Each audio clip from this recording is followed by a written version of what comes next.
दोस्तों, मुझे एक बात नहीं समझ में आता है कि आप स्टोरी सुनते हैं लेकिन लाइक क्यों नहीं करते हैं। दोस्तों, आपको एक लाइक करने में 1 सेकंड भी नहीं लगेगा, इसलिए आप एक लाइक कर दिया करो।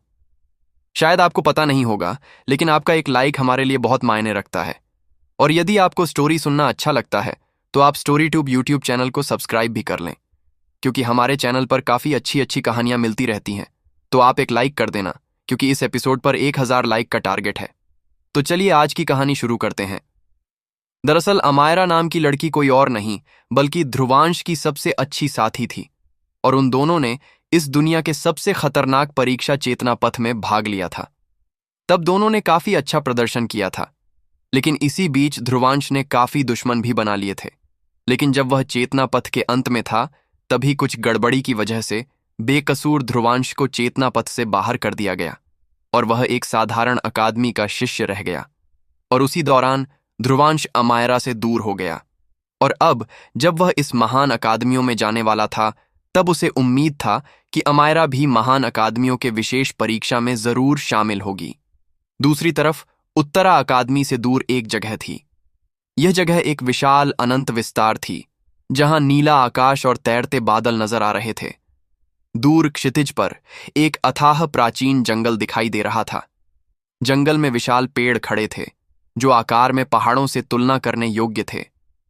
तिलिस्मी जानवरों के झुंड जंगल के ऊपर उड़ते थे, और उनकी तीखी चीखें सारी दुनिया में गूंज रही थीं। और भी दूर कभी कभी विशाल तिलिस्मी जानवर आपस में लड़ते दिखते। उनकी गर्जन दूर से सुनाई देती थी। यह भूमि ऐसी थी मानो कोई प्राचीन आदिम धरती हो, जहां कभी किसी इंसान ने कदम नहीं रखा। लेकिन मानवीय गतिविधियों की अनुपस्थिति जल्द ही टूट गई। आकाश में अचानक एक विशाल नील पत्थर का मंच प्रकट हुआ। मंच के चारों ओर धुंध थी, मानो यह कोई परीलोक हो। इस पल नील पत्थर के मंच पर अनगिनत प्रकाश स्तंभ उभरे। जैसे ही ये प्रकाश स्तंभ नीचे उतरे, मंच पर अनगिनत परछाइयां प्रकट हुईं। आधे घंटे में पहले खाली मंच पूरी तरह भर गया, और उनकी बातचीत की आवाजें धीरे धीरे क्षेत्र में गूंजने लगीं। ये सभी लोग कोई और नहीं बल्कि वे लोग थे जो महान अकादमियों के प्रवेश परीक्षा को पार किया था, जैसे कि उत्तरा अकादमी के योद्धा। मंच के एक कोने में एक और प्रकाश स्तंभ उतरा। जैसे ही प्रकाश फीका पड़ा, दो आकृतियां उभरीं। जब ध्रुवांश ने महसूस किया कि सामने की रोशनी धीरे धीरे कमजोर हो रहा है, उसने धीरे से आंखें खोलीं। अगले ही पल वह उस नील पत्थर मंच को देखकर थोड़ा हैरान हुआ, जिस पर वह खड़ा था। मंच पर अनगिनत आकृतियां थीं, लेकिन सभी सतर्क नजरों से इधर उधर देख रहे थे। यह साफ था कि वे भी इस स्थिति से अनजान थे। समर ने ध्रुवांश के पीछे से कमजोर आवाज में कहा, ध्रुवांश भाई, क्या यही उत्तरालोक अकादमी के इम्तिहान की जगह है? वह सावधानी से चारों ओर देख रहा था। उसकी आवाज कमजोर थी, क्योंकि उसे लग रहा था कि मंच पर सबसे कमजोर व्यक्ति भी आयुष्मान रैंक के प्रारंभिक चरण में था। इसके अलावा कई लोग उसे दबाव का एहसास दे रहे थे। ध्रुवांश ने मुस्कुराकर सिर हिलाया। समर ने होंठ चटकाते हुए कहा, ये लोग वो बाकी लोग हैं जिन्हें उत्तरालोक अकादमी में प्रवेश मिला है ना? उसके दिल में उत्तरालोक अकादमी के लिए श्रद्धा जाग उठी। 5 महान अकादमियों में प्रवेश पाने वालों की संख्या दोनों हाथों की उंगलियों तक सीमित थी, लेकिन इस जगह पर कम से कम 1000 लोग थे। ध्रुवांश ने मुस्कुराकर कहा, यहां मौजूद सभी लोग काफी ताकतवर हैं, लेकिन डरने की जरूरत नहीं। अगर तुम में हिम्मत नहीं होगी तो दूसरों से मुकाबला कैसे करोगे? वह जानता था कि समर को थोड़ा हीन भावना हो रही थी। आखिरकार उत्तरी हिस्सा एक छोटा सा क्षेत्र था। यहां मौजूद कई लोग शायद बड़ी अकादमियों से आए थे। उनके पास जो पृष्ठभूमि और ताकत थी, उसका मुकाबला उत्तरा अकादमी का कोई छात्र नहीं कर सकता था। फिर समर ने भी कहा, ठीक है। ध्रुवांश के सांत्वनादायक सुंदर चेहरे को देखकर समर का डरता हुआ दिल शांत हो गया। हां, डरने की क्या बात थी? उसके पास वह शख्स था जिसने एक बार संगम चरण के ताकतवर को मार गिराया था। हालांकि समर को उत्तरालोक अकादमी के छात्रों की क्वालिटी का अंदाजा नहीं था, उसे यकीन था कि उनमें से बहुत कम लोग ध्रुवांश को मात दे सकते थे। ध्रुवांश ने समर को थोड़ा और सांत्वना दी। फिर उसने भी मंच के चारों ओर सावधानी से नजर दौड़ाई। इस वक्त मंच पर कम से कम 1000 लोग थे, लेकिन ज्यादा बातचीत नहीं हो रही थी। सिर्फ छोटे छोटे समूह आपस में चिपके हुए थे। इससे लगता था कि वे शायद एक ही जगह से आए थे। ध्रुवांश ने मन ही मन तारीफ की। वाकई उत्तरालोक अकादमी की बात ही अलग है। उसने जो महसूस किया उसके मुताबिक यहां मौजूद हर शख्स आयुष्मान रैंक तक पहुंच चुका था। इसके अलावा कम से कम 6 लोग ऐसे थे जो चरम के आयुष्मान रैंक पर थे, और उसके सामने मौजूद लोग तो सिर्फ उत्तरालोक अकादमी में प्रवेश पाने वालों का एक हिस्सा थे। इससे यह साफ था कि उत्तरालोक अकादमी में मुकाबला कितना भयानक था। उत्तरा अकादमी का प्रवेश मुकाबला इसके सामने कुछ भी नहीं था। जब ध्रुवांश इधर उधर देख रहा था, मंच के केंद्र से एक नरम घंटी की आवाज आई। सबकी नजरें तुरंत वहां टिक गईं और उन्होंने देखा कि एक पत्थर का तख्ता अचानक चमकदार रोशनी छोड़ रहा था। जैसे ही रोशनी तख्ते के ऊपर एकत्र हुई, उसमें से एक बुजुर्ग आकृति प्रकट हुई। बुजुर्ग आकृति ने मंच पर मौजूद अनगिनत लड़कों और लड़कियों को देखकर मुस्कुराते हुए कहा, नन्हे बच्चों, मैं उत्तरालोक अकादमी के इम्तिहान का एक निरीक्षक हूं और अब मैं तुम्हें यहां के नियम बताऊंगा। मंच पर सभी चुप रहे। उनकी नजरें बुजुर्ग आकृति पर टिकी थीं। बुजुर्ग आकृति ने कहा, जिस जगह पर तुम अभी हो उसे उत्तरालोक दुनिया कहा जाता है। यह वह जगह है जहां उत्तरालोक अकादमी खास तौर पर छात्रों का इम्तिहान लेती है, और जिस मंच पर तुम खड़े हो उसे संरक्षक मंच कहते हैं। उत्तरालोक दुनिया में ऐसे सैकड़ों संरक्षक मंच हैं, इसलिए जिस पर तुम खड़े हो वह उनमें से बस एक है। इन शब्दों को सुनकर कई लोग चुपके से हैरान हुए। इसका मतलब था कि उत्तरालोक अकादमी के इम्तिहान में कम से कम दसियों हजार लोग हिस्सा ले रहे थे। यह संख्या कल्पना से परे थी। बुजुर्ग आकृति ने हंसकर आगे कहा, हो, क्योंकि लोग बहुत ज्यादा हैं, उत्तरालोक दुनियाओं की संख्या 4 है। बेशक बाकी 3 उत्तरालोक दुनियाएं भी यही इम्तिहान ले रही हैं, लेकिन इनका तुम सबसे कोई लेना देना नहीं है। ध्रुवांश ने मन ही मन हंसी रोकी। 4 उत्तरालोक दुनियाएं? उत्तरालोक अकादमी वाकई 5 महान अकादमियों में से एक है। इसे बस भयानक ही कहा जा सकता है। इसका मतलब था कि अमायरा से मिलने की उसकी संभावना अब ज्यादा से ज्यादा 25% थी। ध्रुवांश ने बेबसी से सिर हिलाकर सोचा, उफ, उम्मीद है कि वह भी इसी उत्तरालोक दुनिया में हो। तभी बुजुर्ग आकृति ने कहा, उत्तरालोक दुनिया बहुत विशाल है। यहां हर जगह ताकतवर और खूंखार तिलिस्मी जानवर भरे पड़े हैं। तुम्हारा लक्ष्य इन रुकावटों को पार करके उत्तरालोक दुनिया के केंद्र में बने उत्तरालोक कक्ष तक पहुंचना है। वहां एक आयामी दरवाजा होगा जो तुम्हें उत्तरालोक अकादमी तक ले जाएगा, और हम वहां तुम्हारा स्वागत करेंगे। ध्रुवांश ने भौहें सिकोड़ी। ये इतना मुश्किल नहीं लग रहा था। उत्तरालोक अकादमी का इम्तिहान इतना ही नहीं हो सकता है ना? बुजुर्ग आकृति ने हंसकर कहा, हो, सिर्फ यही सारे नियम नहीं हैं। तुम सबको पहले इस पत्थर के तख्ते को छूना होगा। बेशक तुम सबको रैंक दी जाएंगी। रैंक 1 से 9 तक होंगी। आमतौर पर जिन छात्रों को साधारण प्रवेश मिला है वे शुरू में रैंक 1 पर होंगे। जिन्हें विशेष प्रवेश मिला है वे रैंक 3 से शुरू करेंगे, और मुख्य प्रवेश वाले रैंक 5 से शुरू करेंगे। यह सुनकर सभी एक पल के लिए झिंझके। फिर लोग एक एक करके तख्ते को छूने के लिए आगे आए। जैसे ही वे इसे छूते, तख्ते से एक प्रकाश किरण निकलती और उनके माथे पर पड़ती। प्रकाश किरण के फीके पड़ने पर छात्रों के माथे पर एक चमकता हुआ निशान उभरता, लेकिन दिए गए निशान का रंग गहरा पीला था और निशान के भीतर नंबर दिखाई देता था। यह साफ था कि इन लोगों को रैंक 1 का मूल्यांकन मिला था। सबने अपने अपने माथे पर गहरे पीले निशान को देखा और थोड़ा निराश हुए। सबसे निचली रैंक पाना वाकई खराब लग रहा था। जब भीड़ उदास हो रही थी, तख्ते से एक ताकतवर प्रकाश किरण फूटी। किरण गहरे लाल रंग की थी और तख्ते के सामने खड़े लड़के के माथे पर एकत्र हुई। जैसे ही गहरा लाल निशान उभरा, उसमें 3 नंबर धीरे धीरे बन गया।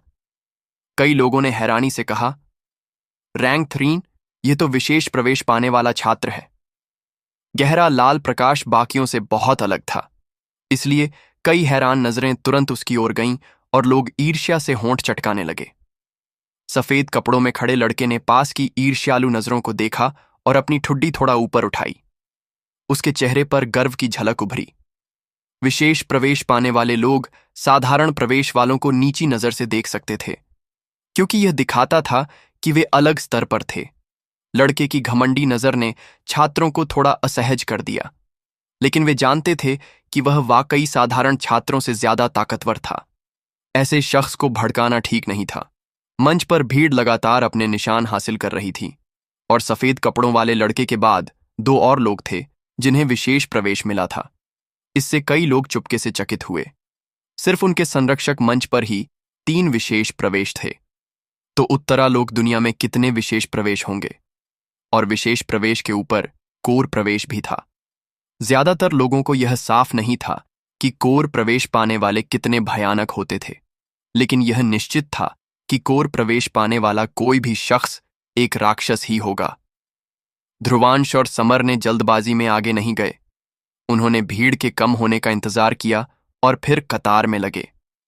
क्योंकि समर के पास सिर्फ साधारण प्रवेश था, उसे भी रैंक 1 का मूल्यांकन मिला, लेकिन ध्रुवांश को बाकी विशेष प्रवेश वालों की तरह रैंक 3 का मूल्यांकन मिला। जब ध्रुवांश के माथे पर गहरा लाल प्रकाश उभरा, कई हैरान नजरें उसकी ओर गईं। यहां तक कि 3 विशेष प्रवेश वालों की नजरें भी ध्रुवांश पर टिक गईं। यह साफ था कि विशेष प्रवेश पाने वाला ध्रुवांश उनकी नजर में ध्यान देने योग्य था। सबके मूल्यांकन के बाद बुजुर्ग आकृति के चेहरे पर एक अजीब मुस्कान दिखी। उसने आगे कहा, चूंकि तुम सबको रैंक मिल चुकी है, मैं आगे बताता हूं। नियमों के मुताबिक जो भी छात्र रैंक 4 से नीचे होंगे वे अंत में बाहर हो जाएंगे, यानी वे उत्तरालोक अकादमी में प्रवेश की योग्यता खो देंगे। मंच पर अचानक हलचल मच गई। सब हैरान रह गए। इसका मतलब था कि यहां मौजूद कोई भी योग्य नहीं था। बुजुर्ग आकृति ने कहा, नन्हे बच्चों, घबराने की जरूरत नहीं। रैंक स्थिर नहीं है और इन्हें बढ़ाया जा सकता है, और रैंक बढ़ाने का तरीका मुश्किल नहीं है। तुम्हें बस तिलिस्मी जानवरों को मारना होगा या चेतना शक्ति जमा करने वाली खजानों को हासिल करना होगा, और तुम्हारे माथे का निशान अपने आप कुछ चेतना शक्ति सोख लेगा। इससे तुम्हारी रैंक बढ़ेगी। यह सुनकर सबने राहत की सांस ली। तो वे तिलिस्मी जानवरों का शिकार करके और खजाने हासिल करके अपनी रैंक बढ़ा सकते थे। फिर बुजुर्ग आकृति ने कहा, बेशक यह रैंक बढ़ाने का सबसे तेज तरीका नहीं है। सबसे तेज तरीका है दूसरों के निशानों में मौजूद चेतना शक्ति को चुराना। इससे तुम अपनी रैंक जल्दी बढ़ा सकते हो। यह सुनकर अनगिनत लोगों के शरीर अकड़ गए। फिर उनके चेहरे धीरे धीरे बदलने लगे। बुजुर्ग आकृति ने चालाक लोमड़ी की तरह मुस्कुराते हुए कहा, खास तौर पर ऊंची रैंक वाले निशान। उदाहरण के लिए, तुम सब अभी रैंक 8 पर हो, लेकिन अगर तुम विशेष प्रवेश वालों को हरा सके और उनके निशानों की चेतना शक्ति हासिल कर ली, तो तुम तुरंत रैंक 1 से रैंक 3 पर पहुंच जाओगे। ध्रुवांश की आंखें हल्की सी सिकुड़ गईं। यह नियम तो छात्रों को एक दूसरे से चोरी करने के लिए उकसाता है। जैसा कि उम्मीद थी, उत्तरालोक अकादमी का इम्तिहान इतना आसान नहीं है। तो यही है इम्तिहान का ढांचा, है ना? क्योंकि इस पल ध्रुवांश महसूस कर सकता था कि पास की नजरें बदल रही थीं। उनमें से कई उसके माथे के निशान को ललचाई नजरों से देख रहे थे। अचानक संरक्षक मंच का माहौल विचित्र हो गया। कुछ लड़कों की नजरें सतर्क हो उठीं और वे एक दूसरे से दूरी बनाने लगे। यह नियम बिल्कुल साफ था। खूंखार भूमि और तिलिस्मी जानवरों से सावधान रहने के अलावा सबसे बड़ा खतरा उनके साथी छात्र ही थे। बुजुर्ग आकृति ने हंसकर कहा, नन्हे बच्चों, यह नियम सबको एक मौका देने के लिए बनाया गया है। साधारण से ऊपर उठने का मौका। यहां तक कि कोर प्रवेश पाने वाला भी, अगर वह रैंक 4 तक नहीं पहुंच सका तो उसे अयोग्य ठहराया जाएगा और उत्तरालोक अकादमी में प्रवेश का अधिकार खो देगा। ध्रुवांश ने यह सुनकर मन ही मन हल्का सा हंसा। कोर प्रवेश पाने वाला कोई दयालु व्यक्ति तो होता नहीं। भले ही कोई हादसा हो और उनका निशान छीन लिया जाए, क्या उनकी काबिलियत से रैंक 4 का निशान दोबारा हासिल करना वाकई मुश्किल होगा? बुजुर्ग आकृति ने आगे कहा, रैंक के आधार पर तुम्हारी स्थिति उत्तरालोक अकादमी में तय होगी। जितनी ऊंची रैंक, उतना ही अकादमी तुम्हें महत्व देगी। इसलिए अयोग्य न होने और उत्तरालोक अकादमी में बेहतर दर्जा व संसाधन पाने के लिए तुम्हें अपनी रैंक बढ़ाने के लिए कड़ा परिश्रम करना होगा। मैं उत्तरालोक कक्ष में तुम्हारा इंतजार करूंगा। तब तक तुम सबके बीच का अंतर तुम्हारी कामयाबी से झलकेगा। आखिर में एक चेतावनी, अगर तुम हार मानना चाहते हो तो बस अपने माथे के निशान को तोड़ दो। इसके बाद एक निरीक्षक आएगा और तुम्हें यहां से ले जाएगा, लेकिन ऐसा करने पर जिसने अपना निशान खोया वह बाहर हो जाएगा। तो ठीक है, अब मैं तुम सबको गंभीरता से बताता हूं कि उत्तरालोक अकादमी का इम्तिहान अब आधिकारिक रूप से शुरू हो चुका है। उसकी आकृति धीरे धीरे फीकी पड़ गई। बुजुर्ग आकृति के गायब होते ही संरक्षक मंच पर पूरी तरह सन्नाटा छा गया। कुछ लोगों की आंखें चमक रही थीं। ध्रुवांश ने इस माहौल का दबाव महसूस किया और अपने आसपास नजर दौड़ाई। मंच पर ज्यादातर लोग 2-3 के समूहों में जमा थे। सिर्फ विशेष प्रवेश वाले और ध्रुवांश इसके अपवाद थे। विशेष प्रवेश वालों के पास एक विशाल भीड़ जमा थी। उनके हाव भाव से लगता था कि वे किसी बड़ी चेतना अकादमी से आए थे और उनके कई अनुयायी थे। उनके मुकाबले ध्रुवांश का पक्ष काफी फीका दिख रहा था। आखिरकार उसके पास सिर्फ समर था, जो आयुष्मान रैंक के प्रारंभिक चरण में था। 3 विशेष प्रवेश वालों की नजरें मंच पर घूमी। वे एक दूसरे से थोड़ा डर रहे थे, इसलिए उन्होंने बस हाथ हिलाया और संरक्षक मंच से कूदकर प्राचीन जंगल की गहराई में दौड़ पड़े। उत्तरालोक दुनिया में हजारों छात्र हिस्सा ले रहे थे, इसलिए उनके पास ऐसे पेचीदा विरोधियों से लड़ने की बजाय शिकार चुनने का समय था। ध्रुवांश ने समर से धीरे से कहा, हम भी चलते हैं। यह कहकर वह संरक्षक मंच से भागा। यह देखकर समर जल्दी से उसके पीछे हो लिया, लेकिन मंच पर अनगिनत नजरें ध्रुवांश की हरकत को देखकर चमक उठीं। मंच पर कम से कम 6 लोग ऐसे थे जिनकी ताकत चरम के आयुष्मान रैंक तक थी, लेकिन विशेष प्रवेश सिर्फ 4 लोगों को मिला था। यह साफ था कि चरम के आयुष्मान रैंक वाले बाकी लोगों को यह कुछ हद तक अनुचित लगा। आखिरकार उनके पास भी विशेष प्रवेश पाने की काबिलियत थी, बस उनकी किस्मत ने साथ नहीं दिया। खुशकिस्मती से यह इम्तिहान उन्हें एक मौका दे रहा था। संरक्षक मंच पर 4 विशेष प्रवेश वालों में से 3 के पास कई अनुयायी थे। उन पर हमला करना काफी पेचीदा था, लेकिन ध्रुवांश का बल कमजोर लग रहा था और उनके लिए सबसे आसान निशाना दिख रहा था। अगर वे ध्रुवांश को हरा सकें तो तुरंत रैंक 3 का निशान हासिल कर लेंगे। भीड़ में कई आंखें सिकुड़ गईं और उन्होंने ध्रुवांश की दिशा को घूरा। उनके होठों के कोने तुरंत उठ गए, मानो उन्होंने कोई शिकार देख लिया हो। विशेष प्रवेश? इस जगह पर यह सिर्फ एक ऐसा खिताब था जो मुसीबत को आकर्षित करता था। ध्रुवांश समर को लेकर संरक्षक मंच से दूर चला गया। उसका शांत चेहरा ऐसा लग रहा था मानो उसे दूसरों की साजिशों का जरा भी अंदाजा नहीं था। उसकी आंखें सिर्फ दूर की ओर हल्की उम्मीद के साथ देख रही थीं, और उसने खुद से कहा, अमायरा, क्या तुम यहां हो? जब ध्रुवांश प्राचीन जंगल में घुसा, एक दूसरा संरक्षक मंच जो काफी दूर था, वहां खासा चहल पहल थी। यह संरक्षक मंच ध्रुवांश वाले मंच से बड़ा दिख रहा था। वहां लोग भी ज्यादा थे, लेकिन बिखरे हुए लोगों के अलावा घनी भीड़ साफ तौर पर बंटी हुई थी। कई लड़के गर्वीले चेहरों के साथ खड़े थे। उनके शरीर से निकलने वाली चेतना शक्ति की हलचल साफ दिखा रही थी कि उनमें से ज्यादातर चरम के आयुष्मान रैंक पर थे। इसके अलावा उनके माथे पर गहरा लाल निशान चमक रहा था, जो यह बता रहा था कि वे विशेष प्रवेश के विजेता थे। इस जगह पर वे सबसे बेहतरीन माने जा रहे थे। संरक्षक मंच पर अचानक एक प्रकाश स्तंभ उतरा और कई लोग आलस से उसकी ओर देखने लगे। जल्द ही उनकी आलसी अभिव्यक्ति गायब हो गई। उसकी जगह हैरानी ने ले ली। मंच पर दबे दबे शोर लहरों की तरह फैल गए। कई लोग इससे प्रभावित हुए और देखने के लिए मुड़े। उनकी आंखों के सामने एक पतली आकृति उभरी। जैसे ही प्रकाश स्तंभ धीरे धीरे बिखरा, एक काले कपड़ों वाली लड़की प्रकट हुई। उसकी आकृति नाजुक थी और कपड़ों के नीचे उसकी वक्र रेखाएं थीं। उसके चांदी जैसे बाल आकाश गंगा की तरह चमक रहे थे और हवा के झोंके में आकाश में लहरा रहे थे। यह दृश्य असाधारण रूप से मनमोहक था। लड़की की त्वचा बर्फ की तरह सफेद थी और उसकी भौहें चांद की तरह थीं। वह धीरे धीरे चल रही थी, मानो लोगों के दिलों को छेड़ रही हों। चांद जैसी भौहों के नीचे उसकी आंखें कांच की तरह साफ थीं। ये आंखें इतनी खूबसूरत थीं कि जो भी इन्हें देखता उनमें खो जाता। उसकी उम्र के ज्यादातर लड़के उसकी नजरों के सामने शांत रहने में असमर्थ थे। इसके अलावा उसका चेहरा अत्यंत परिष्कृत था। उसकी एकमात्र कमी यह थी कि उस पर मुस्कान नहीं थी। चेहरा ठंडा या उदासीन नहीं था, बल्कि यह एक झील की तरह शांत था। उसकी कांच जैसी आंखें धीरे से झपक रही थीं और ऐसा लग रहा था कि इस दुनिया में कुछ भी उसकी नजर को आकर्षित नहीं कर सकता। पहले चहल पहल वाला संरक्षक मंच इस दृश्य से तुरंत शांत हो गया। कई लोग चुपके से उसकी ओर देख रहे थे, लेकिन न जाने क्यों बहुत कम लोग उसकी साफ और खूबसूरत कांच जैसी आंखों को घूरने की हिम्मत कर पाए।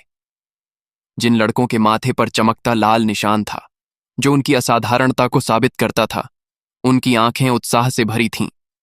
इसमें कोई शक नहीं था कि उन्होंने ऐसी सुंदरता और आकर्षण पहली बार देखा था। काले कपड़ों वाली लड़की ने संरक्षक मंच को चुपचाप देखा। फिर वह मंच के केंद्र में बने पत्थर के तख्ते की ओर बढ़ी। वह शालीनता से चल रही थी और कई लोगों ने देखा कि उसकी पीठ पर एक काला तलवार बंधा था। मंच पर मौजूद नजरें उसके साथ साथ चल रही थीं। आखिरकार एक लंबा लड़का, जो काफी सुंदर था और रुक नहीं सका, और उसकी ओर बढ़ा। उसके माथे पर लाल निशान चमक रहा था। यह वह काबिलियत थी जो दूसरों का ध्यान आकर्षित करती थी। लड़के ने काले कपड़ों वाली लड़की को नरम मुस्कान दी और बोला, नमस्ते, मैं दराशी महाद्वीप की दराशी अकादमी से गौरव हूं। क्या तुम्हें कोई मदद चाहिए? चूंकि तुम थोड़ा देर से आई हो, मैं तुम्हें यहां के नियम समझा सकता हूं। उसका लहजा इतना नरम था कि उसे मना करना मुश्किल था। काले कपड़ों वाली लड़की ने अपनी कांच जैसी साफ आंखों से लड़के को एक पल देखा, और उस पल में गौरव ने अपने दिल की धड़कन बढ़ते हुए महसूस की। उसकी आंखों की गहराई में उत्साह की एक चमक थी। अगर वह ऐसी लड़की को पा सके तो उसे अपनी बाहों में लेते हुए जब वह शर्माएगी तो कितना पागलपन और मनमोहक होगा। लेकिन काले कपड़ों वाली लड़की ने उसे सिर्फ एक पल देखा। उसने उससे बात नहीं की और बस उसे बगल से निकलकर पत्थर के तख्ते की ओर बढ़ गई। यह देखकर गौरव ने मुस्कुराकर कहा, कोई बात नहीं। वह उसके पीछे गया और नियम समझाने लगा, मानो वह अपनी ही दुनिया में हो। फिर उसने मुस्कुराकर पूछा, लगता है तुम अकेली हो। यहां काफी खतरनाक होगा। मेरे पास कई साथी हैं, इसलिए मैं तुम्हारे साथ टीम बनाना चाहता हूं ताकि तुम भी सुरक्षित रह सको। जब उसने टीम शब्द सुना तो लड़की की साफ आंखों में हल्की सी चमक आई, लेकिन वह अब भी चुप रही और धीरे से अपनी नाजुक हथेली बढ़ाकर पत्थर के तख्ते को छुआ। जैसे ही उसकी हथेली ने तख्ते को छुआ, वह अचानक कांप उठा। एक अनोखी सुनहरी रोशनी निकली और लड़की की भौहों के केंद्र में एकत्र हुई। गौरव की आवाज तुरंत बंद हो गई। इसके अलावा कई लोग, जिनके चेहरों पर उत्साह था, तुरंत हक्के बक्के रह गए, क्योंकि उन्होंने देखा कि लड़की के माथे पर 5 का निशान उभर रहा था। रैंक 5 का निशान। सबने ठंडी हवा में सांस ली। यहां तक कि विशेष प्रवेश पाने वालों ने भी गहरी सांस ली।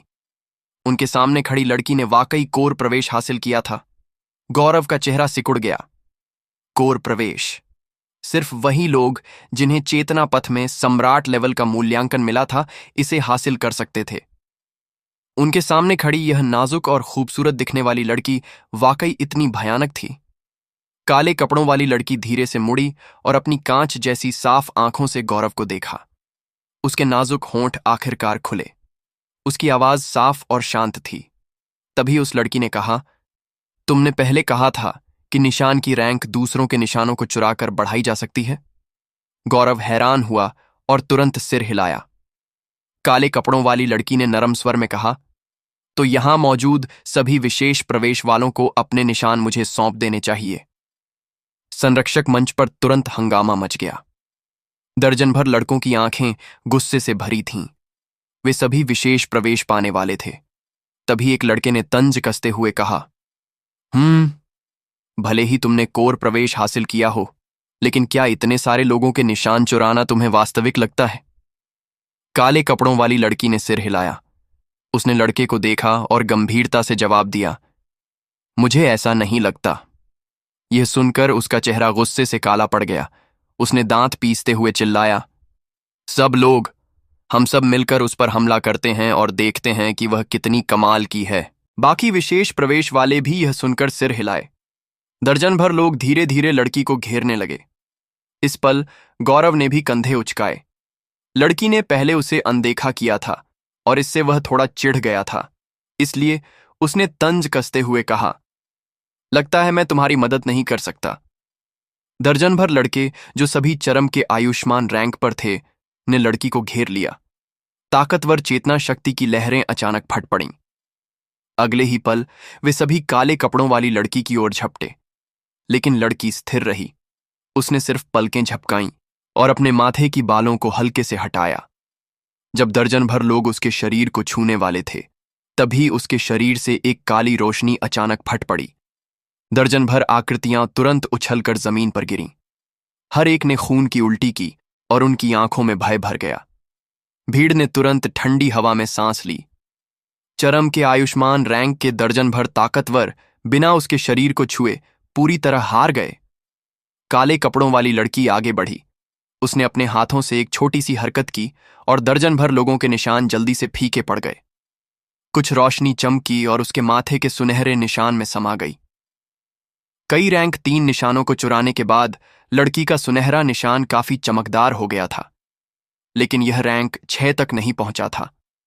यह साफ था कि रैंक बढ़ाना आसान नहीं था। उन बदनसीब लोगों के निशानों को लेने के बाद काले कपड़ों वाली लड़की गौरव की ओर बढ़ी, जो पूरी तरह पीला पड़ चुका था।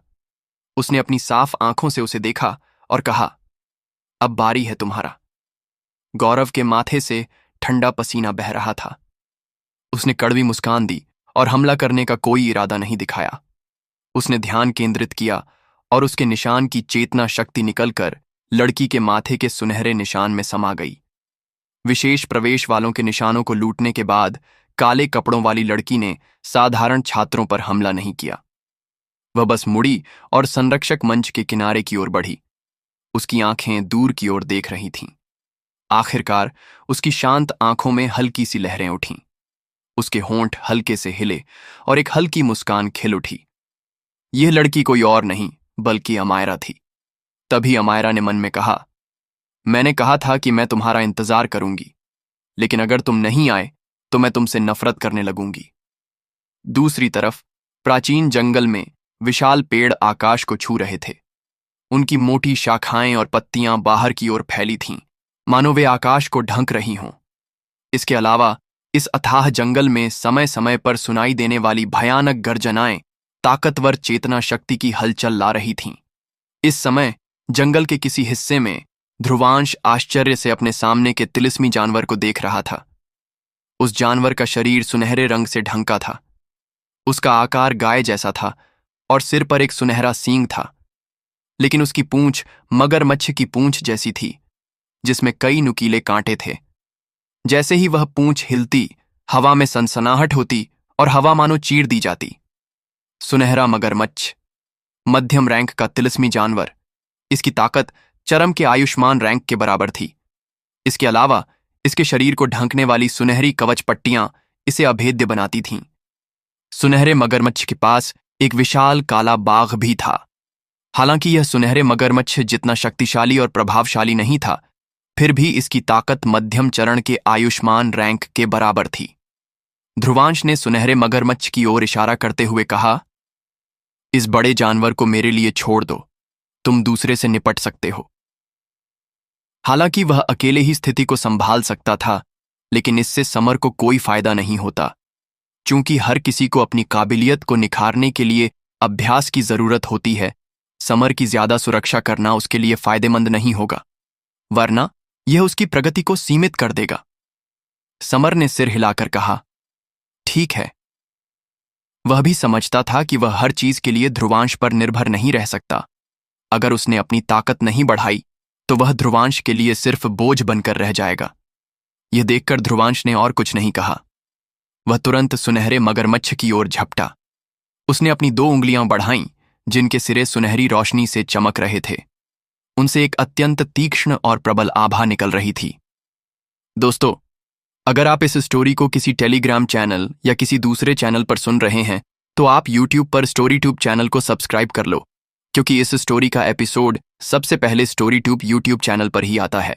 सुनहरे मगरमच्छ ने ध्रुवांश को अपनी ओर बढ़ते देखकर गर्जना की। उसने अपनी पूंछ जो पत्थरों को चूर करने की ताकत रखती थी, जोर से ध्रुवांश की ओर लहराई और ऐसा लगा मानो वह उसे कुचल देगी।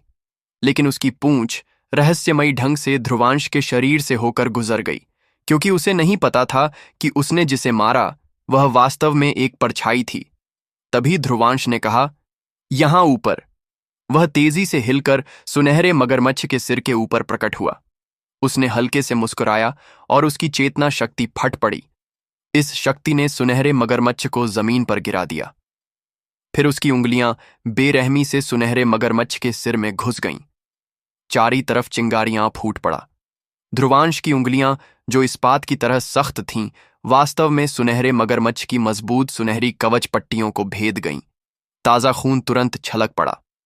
गंभीर रूप से घायल होने के कारण सुनहरा मगरमच्छ तुरंत उन्मादी हो गया।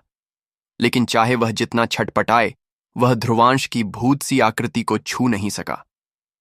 ध्रुवांश की ताकत के साथ चरम के आयुष्मान रैंक के तिलिस्मी जानवर से निपटना उसके लिए काफी आसान था। 2 छोटे मिनटों में सुनहरा मगरमच्छ अपने ही खून से पूरी तरह ढंक गया। आखिरकार उसने छटपटाना बंद किया और जमीन पर धड़ाम से गिरा, जिससे जमीन तुरंत हिल गई। ध्रुवांश ने अपने हाथ झाड़े और नीचे बैठ गया। उसने सुनहरे मगरमच्छ के सिर से एक सुनहरी रोशनी चमकता आत्मिक अंश निकाला। जैसे ही तिलिस्मी जानवर का आत्मिक अंश निकला, एक हल्की सुनहरी रोशनी निकली और ध्रुवांश के माथे के निशान में समा गई। गहरा लाल निशान तुरंत चमक उठा।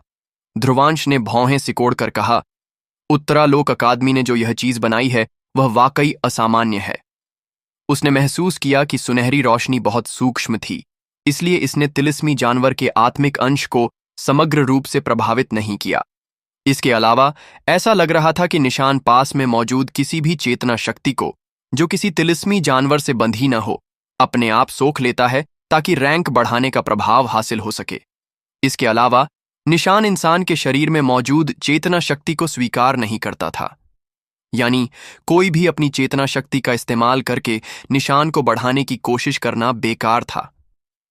ध्रुवांश ने तिलिस्मी जानवर का आत्मिक अंश पकड़ा। मध्यम रैंक के तिलिस्मी जानवर का आत्मिक अंश ऐसी चीज नहीं थी जिसकी उसे परवाह हो, लेकिन जैसे ही वह इसे अपने तहखाना खड़े में रखने वाला था, उसने अपनी हथेली के केंद्र से एक काली रोशनी उभरते हुए देखा, जो आत्मिक अंश को पकड़ रही थी। फिर ध्रुवांश के निराश होने पर आत्मिक अंश जल्दी से फीका पड़ गया। एक धमाके के साथ वह रोशनी के कणों में बिखर गया। काली रोशनी ने आत्मिक अंश की शक्ति सोखने के बाद ध्रुवांश के शरीर में वापस लौट गई। ध्रुवांश ने इस दृश्य को हैरानी से देखा। वह तुरंत सदमे से उभरा। यह प्राचीन अमर पक्षी था। तभी प्राचीन अमर पक्षी ने ध्रुवांश के दिमाग में विचार भेजा, तिलिस्मी जानवर का आत्मिक अंश मेरे ठीक होने में थोड़ा मदद करता है। भविष्य में तुम्हें और शिकार करना चाहिए और मेरी रिकवरी को तेज करना चाहिए। इस पर ध्रुवांश ने होंठ टेढ़े करके कहा, तुम वाकई बहुत बदतमीज हो। प्राचीन अमर पक्षी ने ठंडे स्वर में जवाब दिया, अगर तुमने पिछली बार मेरी ताकत उधार न ली होती तो मैं इस कमजोर हालत में न होता। इस पर ध्रुवांश ने ज्यादा बहसबाजी नहीं किया और उसने कहा, ठीक है, मैं पूरी कोशिश करूंगा। वह बेबसी से सिर हिलाया। प्राचीन अमर पक्षी का एहसान चुकाना वाकई अच्छा नहीं था। अगर यह पहले होता तो वह इसे अनदेखा कर सकता था, लेकिन अब वह थोड़ा शोषण सह सकता था। इसके अलावा अगर प्राचीन अमर पक्षी जल्दी ठीक हो गया तो उसके पास एक आखिरी जीवन रक्षक उपाय होगा, भले ही वह इस शक्ति का इस्तेमाल न करना चाहे। तभी प्राचीन अमर पक्षी ने कहा, चूंकि मुझे तुमसे थोड़ा फायदा हुआ है, मैं दयालुता दिखाकर तुम्हें यह बताता हूं, तुम पहले से ही किसी के निशाने पर हो। इस पर ध्रुवांश ने आंखें सिकोड़ी और कहा, अच्छा। वह तुरंत मुस्कुराया और जंगल की ओर पीछे देखा। ये लोग काफी तेज थे। लगता था कि उसका रैंक 3 का निशान काफी आकर्षक था। ध्रुवांश ने प्राचीन अमर पक्षी से बातचीत बंद की और अपनी नजर समर की ओर घुमाई। समर के लिए उसकी ताकत काले बाघ तिलिस्मी जानवर के करीब थी, इसलिए उससे निपटना उसके लिए काफी मुश्किल था। जैसे ही वे एक दूसरे से भिड़े, समर के शरीर पर चोटें दिखने लगीं, लेकिन यह साफ था कि काले बाघ तिलिस्मी जानवर को कहीं ज्यादा गंभीर चोटें आई थीं। मनुष्य और तिलिस्मी जानवर के बीच यह लड़ाई कुछ देर तक चली, काला बाघ तिलिस्मी जानवर आखिरकार इसे सहन नहीं कर सका और छटपटाते हुए गिर पड़ा। फिर समर उसकी ओर दौड़ा और एक जोरदार प्रहार किया। उसने इसे पूरी तरह मार डाला। समर काले बाघ तिलिस्मी जानवर के शव पर बैठ गया और अपने चेहरे से खून पोंछा। उसने ध्रुवांश की ओर शर्मिंदगी भरी मुस्कान दी, क्योंकि उसने यहां इतना समय लगा दिया था। इस पल जंगल से अचानक कई काली रोशनी निकली और समर के महत्वपूर्ण अंगों की ओर तेजी से बढ़ीं। यह हमला इतना तेज और अचानक था कि समर इसे भांप नहीं सका और सिर्फ देखता रहा, क्योंकि काली रोशनी उसकी आंखों में बड़ी होती जा रही थी। लेकिन जैसे ही काली रोशनी समर के शरीर को छूने वाली थी, एक सुनहरी रोशनी उड़कर आई और समर के सामने आ गई। इसने काली रोशनी को उस पर लगने दिया। सुनहरी रोशनी वास्तव में सुनहरे मगरमच्छ का शव था। जैसे ही काली रोशनी शव से टकराई, वे खनकती हुई उछल गईं। समर का चेहरा तुरंत बदल गया। वह जल्दी से खड़ा हुआ और डर से जंगल की ओर देखने लगा। अगर ध्रुवांश न होता तो शायद वह बुरी तरह घायल हो गया होता। तभी समर ने गुस्से से चिल्लाकर कहा, कौन है वहां? फिर ध्रुवांश ने भौहें सिकोड़कर कहा, तुम इतने समय से चुपके चुपके हमारा पीछा कर रहे हो, फिर भी अपनी शक्ल दिखाने से हिचक रहे हो। इस पर जंगल से हंसी की आवाज आई। हो, जैसा कि विशेष प्रवेश पाने वाले से उम्मीद थी, तुम वाकई काबिल हो।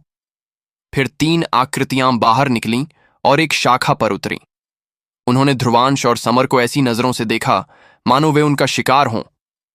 समर हैरान रह गया जब 3 आकृतियां सामने आईं, क्योंकि ये तीनों वही लोग थे जो उनके संरक्षक मंच से आए थे।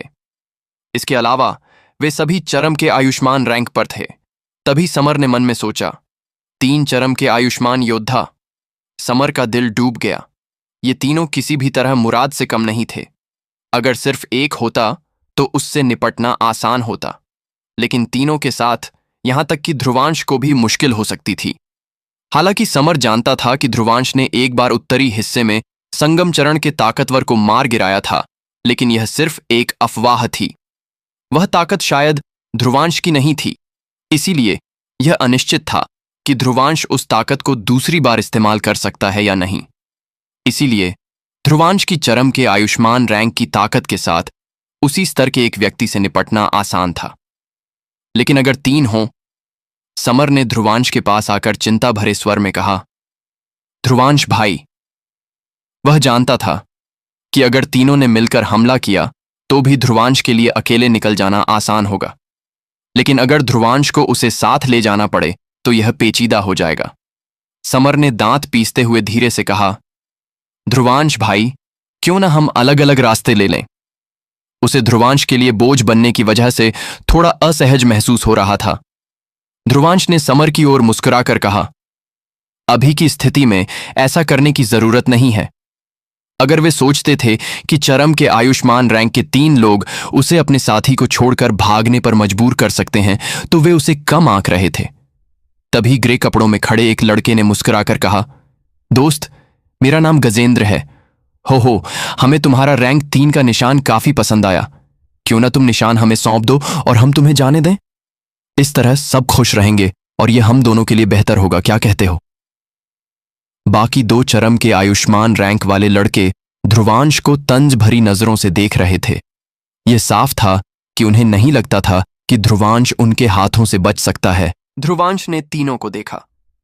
उसकी आंखों में तीक्ष्णता की एक चमक थी। वह जानता था कि ये लोग उसका पीछा उसके रैंक 3 के निशान की वजह से कर रहे थे। इसके अलावा उनके पीछे अभी भी कुछ लोग चुपके चुपके घूम रहे थे। यह साफ था कि उस पर कई लोग निशाना साध रहे थे। आखिरकार किसने उसे रैंक 3 का निशान रखने को कहा था? साथ ही उसका साथी बाकी 3 विशेष प्रवेश वालों की तुलना में कहीं कमजोर था। ऐसा व्यक्ति सबसे कमजोर निशाना माना जाता था। तभी ध्रुवांश ने धीरे से कहा, समर, पीछे हट जाओ। यह सुनकर समर का चेहरा बदल गया। क्या इसका मतलब ध्रुवांश लड़ने की योजना बना रहा है? लेकिन सामने 3 लोग हैं। हालांकि वह थोड़ा चिंतित था, फिर भी उसने सिर हिलाया और सावधानी से पीछे हट गया। तीनों ने यह देखकर तंज भरी मुस्कान दी और कहा, कमाल है। क्या इसका मतलब वह अकेले हम तीनों से लड़ने की योजना बना रहा है? गजेंद्र ने भी हल्की मुस्कान दी। उसकी नजरें, जिनसे वह ध्रुवांश को देख रहा था, ठंडी हो गईं।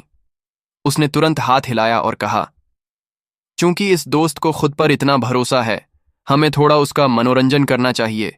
इस तरह हम लोगों को सिर्फ विशेष प्रवेश पाने की वजह से इतना घमंड करने से रोक सकते हैं। बाकी दोनों ने भी हंसकर अपनी हथेलियां भींची। ताकतवर चेतना शक्ति की हलचल फट पड़ी। फिर तीनों ने एक दूसरे की ओर देखा और एक साथ ध्रुवांश की ओर झपटे। जैसे ही तीनों बाज की तरह नीचे उतरे, हिंसक चेतना शक्ति ने ध्रुवांश को पूरी तरह घेर लिया। वे चाहते थे कि उनके सामने खड़ा यह लड़का यह जाने कि सिर्फ विशेष प्रवेश पाने की वजह से वह यहां घमंड नहीं कर सकता। घनी चेतना शक्ति के साथ एकजुट होकर तीन आकृतियां शेर की तरह अपने शिकार पर झपटते हुए ध्रुवांश की ओर बढ़ीं। आकाश से गुजरते हुए उनकी मुट्ठियों से हिंसक हवाएं बन रही थीं, जो ध्रुवांश को घेरने की कोशिश कर रही थीं। हालांकि तीनों ने तिरस्कार भरे शब्द कहे थे, हमला करने में वे बेरहम थे।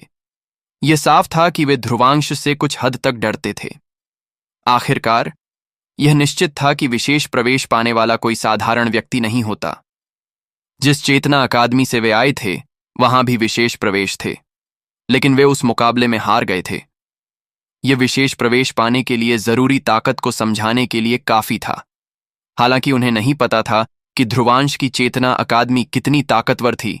सावधानी बरतने में कोई गलती नहीं थी, लेकिन इन तीनों के खिलाफ ध्रुवांश का सुंदर चेहरा शांत रहा। उसने तब तक कोई हरकत नहीं की जब तक तीनों के हमले उस पर उतरने वाले नहीं थे। जिस पल ध्रुवांश हिला, एक परछाई प्रकट हुई। तीनों की ताकतवर मुट्ठियों की हवाएं गरजीं और परछाई को नेस्त नाबूद कर दिया। यह देखकर गजेंद्र और बाकियों का चेहरा बदल गया, लेकिन जैसे ही उनके चेहरे बदल रहे थे, ध्रुवांश की आकृति भूत की तरह उनमें से एक के सामने प्रकट हो गई। उसकी 2 उंगलियों से सुनहरी रोशनी चमक रही थी, जो किसी तीक्ष्ण हथियार की तरह थी। फिर जैसे कोई दैवीय भाला हो, उसने हवा को चीरते हुए लड़के के गले की ओर हमला किया। ध्रुवांश के उंगली हमले की तीक्ष्णता देखकर लड़के की आंखें भी बदल गईं। उसने जोर से अपनी मुट्ठी को हथेली में बदला और घनी चेतना शक्ति उमड़ पड़ी। नाशी हथेली। लड़के की ताकत कमजोर नहीं थी, उसके पास काफी अनुभव भी था। हालांकि ध्रुवांश की गति उसकी उम्मीद से परे थी। वह घबराया नहीं और तुरंत जवाबी हमला किया, अपने 2 साथियों के समर्थन का इंतजार करते हुए। लेकिन जब घनी हथेली का हमला ध्रुवांश के हमले से टकराने वाला था, ध्रुवांश की आंखों में चमक आई और उसकी आकृति फिर से फीकी पड़ गई। लड़के का हथेली हमला खाली गया और उसकी आंखें अचानक सिकुड़ गईं। उसने जल्दी से अपना शरीर घुमाया और कुछ हैरानी के साथ देखा कि उसके पीछे से एक सुनहरी रोशनी फट पड़ी। आखिरकार यह जोर से उसके कंधे पर गिरी। चकाचौंध करने वाला उंगली हमला एक तीक्ष्ण भाले की तरह था। इसने सीधे लड़के के कंधों को भेद दिया और ताजा खून चारों ओर छलक पड़ा, जिससे लड़का चीखता हुआ पीछे उछल गया। समर की आंखें आश्चर्य से भर गईं और उसने खुद से कहा, ध्रुवांश वाकई कमाल का है। यह साफ था कि ध्रुवांश की ताकत उस समय से कहीं ज्यादा बढ़ गई थी जब उसने मुराद से मुकाबला किया था। कुछ ही पलों में चरम के आयुष्मान रैंक का एक छात्र ध्रुवांश से पूरी तरह हार गया। इससे गजेंद्र और दूसरे की आंखें सिकुड़ गईं। उनके दिलों में बेचैनी भर गई। जिसे वे कमजोर समझ रहे थे, वह वास्तव में इतना पेचीदा था। तभी गजेंद्र ने चिल्लाकर कहा, हम सब मिलकर करते हैं। यह बहुत तेज है, हमें बांटने नहीं देना चाहिए ताकि वह हमें एक एक करके हरा दे। दूसरा चरम का आयुष्मान रैंक वाला छात्र गंभीरता से सिर हिलाया। फिर दोनों ने ध्रुवांश पर दोनों तरफ से जोरदार हमले छोड़े, लेकिन दोनों के एकजुट होने के खिलाफ ध्रुवांश ने फिर से परछाई चेतक कदम सक्रिय किया और उसका शरीर भूत की तरह पीछे हट गया। उसने दोनों के जोरदार हमलों को सीधे टाल दिया। गजेंद्र की आंखों में ठंडक की चमक आई। तलवारबाज तकनीक। उसने अचानक मुद्राएं बदलीं और घनी चेतना शक्ति उमड़ पड़ी। फिर यह 9 चेतना शक्ति की तलवारों में बदल गई। जैसे ही ये तलवारें गठित हुईं, वे ध्रुवांश को घेरते हुए निकल पड़ीं। तीक्ष्ण तलवार की आभा ने आसानी से हवा को चीर दिया। यह देखकर ध्रुवांश की आंखों में आश्चर्य की झलक दिखी। गजेंद्र द्वारा प्रदर्शित चेतना कला निश्चित रूप से निम्न स्तर की नहीं थी।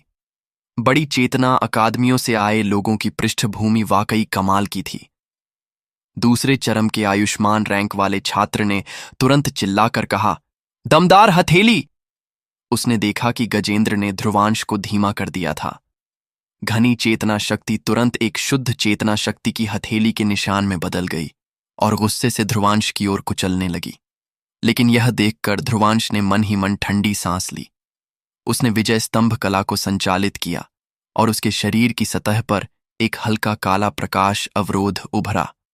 काला प्रकाश अस्पष्ट रूप से एक स्तंभ जैसी आकृति बनाता दिख रहा था।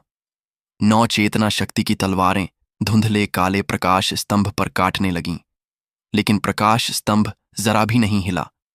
इसके तुरंत बाद चेतना शक्ति की हथेली का निशान कुचला गया। फिर भी यह प्रकाश स्तंभ को नुकसान नहीं पहुंचा सका। इस ताकतवर रक्षा ने गजेंद्र और दूसरे छात्र के चेहरों को बदल दिया, लेकिन ध्रुवांश ने दोनों की फिर से बदलती अभिव्यक्तियों को अनदेखा किया। ताकतवर मुट्ठी की हवाएं उमड़ी, क्योंकि उसकी मुट्ठियों की सतह पर 2 काले प्रकाश सील उभरे। फिर ध्रुवांश ने मुक्का मारा और एक प्रबल और हिंसक चेतना शक्ति ने दोनों को बमबारी की। यह देखकर गजेंद्र और दूसरे ने जल्दी से अपनी चेतना शक्ति निकाली ताकि विस्फोट का जवाब देने के लिए एक मुक्का मार सकें। 2 मृत्यु द्वार कला सील की प्रबल हवाएं गजेंद्र और दूसरे छात्र के हमले से टकराईं। चेतना शक्ति बह निकली और दोनों को कुछ कदम पीछे हटने पर मजबूर कर दिया। गजेंद्र और बाकी हैरान थे जिस पल उन्हें पीछे धकेला गया, और वे सदमे में थे। ध्रुवांश भी उनके जैसा चरम का आयुष्मान रैंक था, फिर भी उसने उन दोनों का सामना करते हुए बढ़त हासिल कर ली थी। जब गजेंद्र और दूसरा छात्र हैरान थे, उनके सामने एक अत्यंत हिंसक और ज्वलंत चेतना शक्ति की हलचल उभरी। उन्होंने जल्दी से देखा और पाया कि ध्रुवांश के ठीक सामने एक 30 मीटर ऊंचा ज्वलंत चेतना जाल बन रहा था। गजेंद्र और दूसरा भयभीत होकर बोले, चेतना जाल? जाल के खाके को देखकर गजेंद्र और दूसरे ने भयभीत अभिव्यक्ति दिखाई। यह लड़का चेतक योगी भी था। लाल रोशनी के जाल में एक बाघ की गर्जना गूंजी और अगले ही पल एक ज्वलंत बाघ, जो हिंसक चेतना शक्ति लिए था, उसमें से निकला और तीनों की ओर झपटा। तभी गजेंद्र ने जल्दी से चिल्लाया, चलो मिलकर हमला करते हैं। तलवारबाज तकनीक, दमदार हथेली। दोनों ने तुरंत अपने सबसे ताकतवर हमले छोड़े। आखिरकार उमड़ती चेतना शक्ति उस ज्वलंत बाघ से टकराई जो उनकी ओर बढ़ रहा था। गर्म हवा की लहरें बह निकलीं और जमीन पर पड़ी पत्तियां बिना आग के तुरंत जल उठीं। फिर गजेंद्र और दूसरा छात्र दर्जन भर कदम पीछे हट गए। गजेंद्र का चेहरा पूरी तरह पीला पड़ गया। इससे निपटना बहुत मुश्किल है, जल्दी पीछे हटो। भले ही उन्होंने पूरी ताकत लगाई, वे ध्रुवांश के खिलाफ बढ़त नहीं ले सके। ये साफ था कि उन्होंने ध्रुवांश की ताकत को गलत आंका था। इस पल उनके लिए जल्दी पीछे हटना सबसे अच्छा था। लेकिन जैसे ही यह विचार उनके दिमाग में आया और वे पीछे हटने की तैयारी कर रहे थे, हवा टूटने की आवाज आई। फिर उन्होंने एक धुंधली आकृति को अपने सामने खड़ा देखा। सुनहरी रोशनी छोड़ती 2 उंगलियां तीक्ष्ण हवाएं लाईं जो उनके गले के सामने रुकीं। दोनों तुरंत जम गए। उन्होंने जरा सी भी हरकत करने की हिम्मत नहीं की। उनकी आंखों में घबराहट उमड़ पड़ी। ध्रुवांश ने मुस्कुराकर कहा, इतनी काबिलियत के साथ तुम दूसरों को लूटना चाहते थे? क्या तुम खुद को ज्यादा नहीं आंक रहे? गजेंद्र ने दांत पीसकर ध्रुवांश को घूरा। इस पर ध्रुवांश भी हल्के से मुस्कुराया और अपनी हथेली को 2 उंगलियों से बदल दिया। फिर उसने दोनों के सीने पर जोर से प्रहार किया। ताकतवर हवाओं ने उन्हें उड़ा दिया। एक मुंह भर खून छलका और माहौल तुरंत उदास हो गया। तभी ध्रुवांश ने धीरे से कहा, अब तुम्हें पता है कि तुम्हें क्या करना है ना? वह उनके सामने बैठ गया। गजेंद्र ने ध्रुवांश की मुस्कान को देखा और उसके दिल में ठंडक दौड़ गई। उसने दूसरे के साथ नजरें मिलाईं और अनिच्छा से दांत पीस लिए। उनके माथे के निशान से एक प्रकाश किरण निकली और ध्रुवांश के माथे के निशान में समा गई। इससे ध्रुवांश का निशान और चमकदार हो गया। इसके विपरीत उनके निशान काफी फीके पड़ गए और लगभग गायब होने की कगार पर थे। ध्रुवांश खड़ा हुआ और समर को बुलाया। उसने समर को उस बदनसीब व्यक्ति के निशान की चेतना शक्ति सोखने दी जिसे उसने पहले घायल किया था। ध्रुवांश ने जंगल की ओर मुस्कुराकर कहा, सब लोग, अगर कोई मेरे निशान की चेतना शक्ति लूटना चाहता है तो मैं सबका स्वागत करता हूं, लेकिन मैं उम्मीद करता हूं कि मुझ पर निशाना साधने से पहले आप सब तैयार हों। ये 3 लोग उदाहरण हैं। वह गजेंद्र के पीछे छिपे लोगों की आभा को महसूस कर सकता था जो उसे लूटने की योजना बना रहे थे। जंगल पूरी तरह शांत था। अंधेरे में कुछ लोगों की आंखें चमकीं और वे पीछे हटने लगे। उनके सामने खड़ा व्यक्ति बहुत ताकतवर था। भले ही वह सिर्फ चरम का आयुष्मान रैंक था, वह उसी स्तर के 3 विरोधियों को आसानी से हरा सकता था। शायद इस लड़के से सिर्फ वही निपट सकता था जो दिव्यमान रैंक की सीमा में प्रवेश कर चुका हो। ध्रुवांश के शब्द फीके पड़ने के बाद उसने उस क्षेत्र में रुकने की जहमत नहीं उठाई। दूसरों के लिए उदाहरण बनने का प्रभाव काफी कारगर होना चाहिए था। हालांकि वह अपने निशान की रैंक बढ़ाना चाहता था, लेकिन इन लोगों के पास सिर्फ रैंक 1 के निशान थे। जाहिर है वह इनमें रुचि नहीं रखता था, क्योंकि इसमें बहुत समय लगता। ध्रुवांश ने समर की ओर इशारा किया। चलो। उसने तीनों की ओर एक बार फिर देखा। फिर उसने समर को इशारा किया और प्राचीन जंगल की गहराई में बढ़ गया। गजेंद्र और बाकियों ने ध्रुवांश की धीरे धीरे गायब होती आकृति को देखा। तीनों ने दांत पीस लिए। उन्हें लगा था कि यह मामला आसानी से हल हो जाएगा, लेकिन आखिरकार वे ही हार गए। एक ने ध्रुवांश की छाया को देखते हुए कड़वी हंसी के साथ कहा, अब हम क्या करें? वह लड़का बहुत ताकतवर है। मुझे डर है कि आयुष्मान रैंक में कोई भी उसका मुकाबला नहीं कर सकता। गजेंद्र की आंखों में ठंडक की चमक थी। उसने दांत पीसकर कहा, वह निश्चित रूप से कमाल है, लेकिन यह इस हद तक नहीं है कि कोई उसे हरा न सके। इस पर दूसरे दोनों ने आश्चर्य से पूछा, तुम्हारे पास कोई योजना है? इस पर गजेंद्र ने तंज कसते हुए कहा, चलो मेरे बड़े भाई को ढूंढते हैं। वह चेतना पथ में हिस्सा ले चुका है। अब भी वह पहले से ही दिव्यमान रैंक में प्रवेश कर चुका है। क्या उस हरामी को हराना उसके लिए आसान नहीं होगा? दोनों लड़के हैरानी से चिल्लाए, चेतना पथ में हिस्सा लिया? उनकी आंखों में सदमे की झलक थी। जाहिर है उन्हें उम्मीद नहीं थी कि गजेंद्र का इतना ताकतवर बड़ा भाई हो। गजेंद्र ने दांत पीसते हुए कहा, मेरे पास एक चेतक पत्थर है जिससे मैं अपने बड़े भाई की स्थिति का पता लगा सकता हूं। वह हमारे ही क्षेत्र में होना चाहिए। जब समय आएगा मैं उस लड़के को सब कुछ उगलवा दूंगा जो उसने खाया है। वह खड़ा हुआ और विपरीत दिशा में बढ़ गया। ये देखकर बाकी दोनों लड़के जल्दी से उसके पीछे हो लिए। समर ने ध्रुवांश के पीछे चलते हुए पूछा, ध्रुवांश भाई, अब और कोई मुसीबत तो नहीं आएगी, है ना? वह समय समय पर सावधानी से पीछे देख रहा था। ध्रुवांश ने मुस्कुराकर कहा, पहले वाले 3 काफी ताकतवर थे। उनके मुकाबले पीछे वाले लोग कुछ भी नहीं थे, इसलिए अभी कोई हम पर हमला नहीं करेगा। उसने दूर की ओर देखा। लेकिन जैसे जैसे हम उत्तरालोक दुनिया की गहराई में जाएंगे, हमें ताकतवर लोग मिलने शुरू होंगे। यहां कम से कम 10 हजार छात्र प्रवेश कर रहे हैं। उनमें से कुछ ताकतवर लोग चेतना पथ से आए हैं। उस समय इम्तिहान वाकई शुरू होगा। समर ने कड़वी हंसी छोड़ी। अपनी अपनी चेतना अकादमियों से अलग दिखने और 5 महान अकादमियों का प्रवेश पाने के लिए उनके पास कुछ काबिलियत जरूर होगी। इतने ताकतवर लोगों के साथ मुकाबला वाकई अकल्पनीय था। इस पल ध्रुवांश ने धीरे से सांस छोड़ी। उसकी काली आंखें काफी गहरी थीं। चेतना पथ में उसके कई दुश्मन थे। कौन जानता है कि यहां उनमें से कितनों से मुलाकात होगी। चूंकि वे लोग चेतना पथ के अंतिम हिस्से से गुजरे थे, उनकी ताकत आसमान छू रही होगी। शायद वे पहले से ही दिव्यमान रैंक में प्रवेश कर चुके हों। ध्रुवांश ने होंठ भींचे। वह किसी ऐसे प्रतिद्वंद्वी से हारना नहीं चाहता था जिसे उसने पहले हराया था। भले ही उन्होंने चेतना पथ पार कर लिया हो और सबसे महत्वपूर्ण चेतना शक्ति सशक्तिकरण हासिल कर लिया हो, वह ध्रुवांश उन्हें एक बात समझा देगा। इससे कोई फर्क नहीं पड़ता कि उसने चेतना पथ की वजह से 1 साल की ट्रेनिंग खो दी। न ही इससे फर्क पड़ता है कि उसे चेतना पथ का अंतिम चेतना शक्ति सशक्तिकरण नहीं मिला।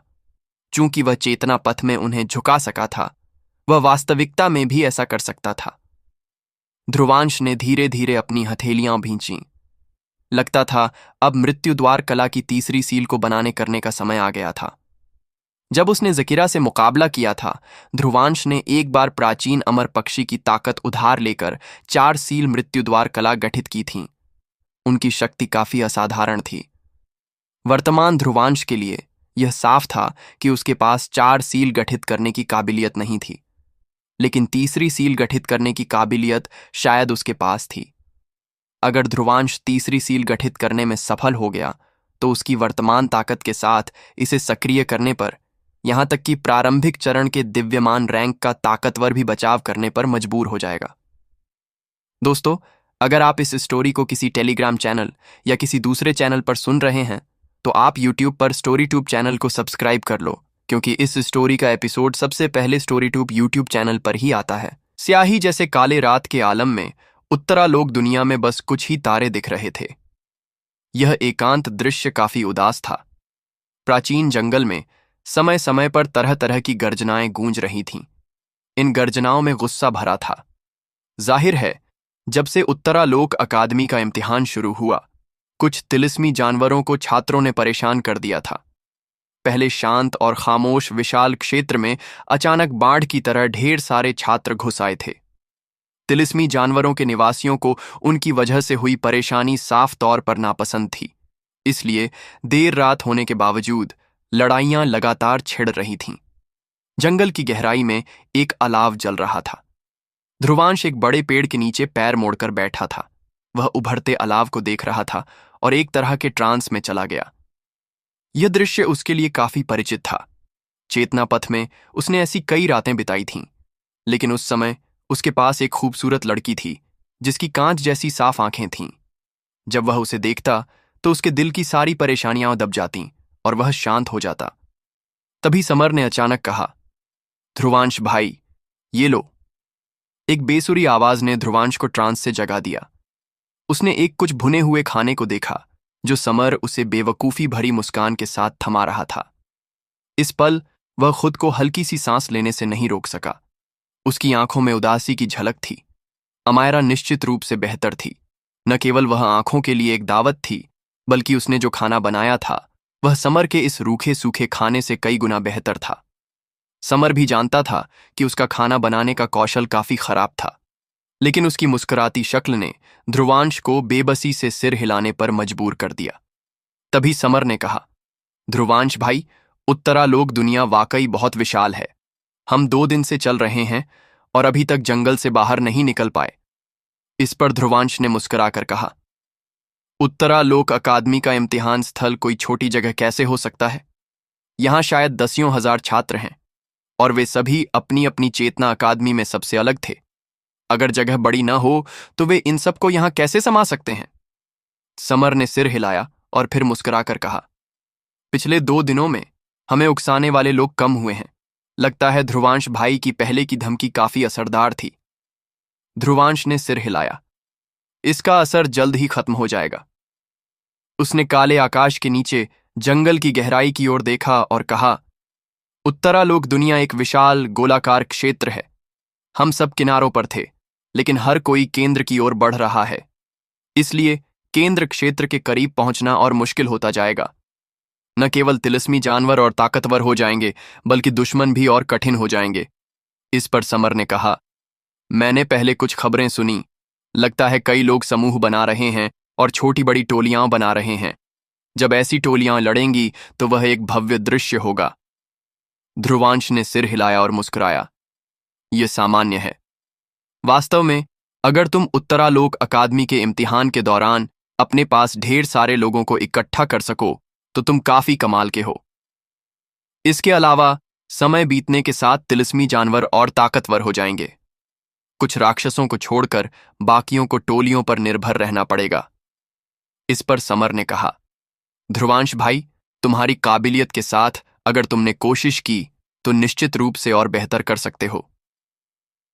समर को ध्रुवांश पर काफी भरोसा था। ध्रुवांश ने गैर जिम्मेदाराना मुस्कान दी। उसे ऐसी चीज करने में कोई रुचि नहीं थी। समर ने हंसकर कहा, हा, फिर भी ध्रुवांश भाई का निशान 2 दिनों में रैंक 4 तक पहुंच गया है। तुम पहले ही अयोग्य न होने की न्यूनतम सीमा तक पहुंच चुके हो। मेरे लिए मैं अभी भी रैंक 2 पर हूं। मुझे वाकई और मेहनत करनी होगी। वह ध्रुवांश के माथे को ईर्ष्या से देख रहा था। ध्रुवांश के पास एक ज्वलंत लाल निशान था। ये रैंक 4 के निशान का संकेत था। पिछले 2 दिनों में ध्रुवांश ने कई ताकतवर तिलिस्मी जानवरों का शिकार किया था, इसलिए उसकी रैंक बढ़ने की गति काफी तेज थी। अपने लिए उसने कड़ी मेहनत की थी, फिर भी वह सिर्फ रैंक 2 तक पहुंचा था। रैंक 4 तक पहुंचने के लिए अभी काफी दूरी थी। ध्रुवांश ने मुस्कुराकर सांत्वना दी। जल्दबाजी करने की जरूरत नहीं, अभी बहुत समय है। यह इम्तिहान इतनी जल्दी खत्म नहीं होगा। आज रात तुम पहले पहरा दो। मुझे थोड़ी देर ट्रेनिंग करनी है। अगर कोई समस्या हो तो मुझे तुरंत जगा देना। समर ने सिर हिलाया। ठीक है। यह स्थिति देखकर ध्रुवांश ने और कुछ नहीं कहा और अपनी दोनों आंखें बंद कर लीं। उसके शरीर में चेतना शक्ति धीरे धीरे संचालित हो रही थी।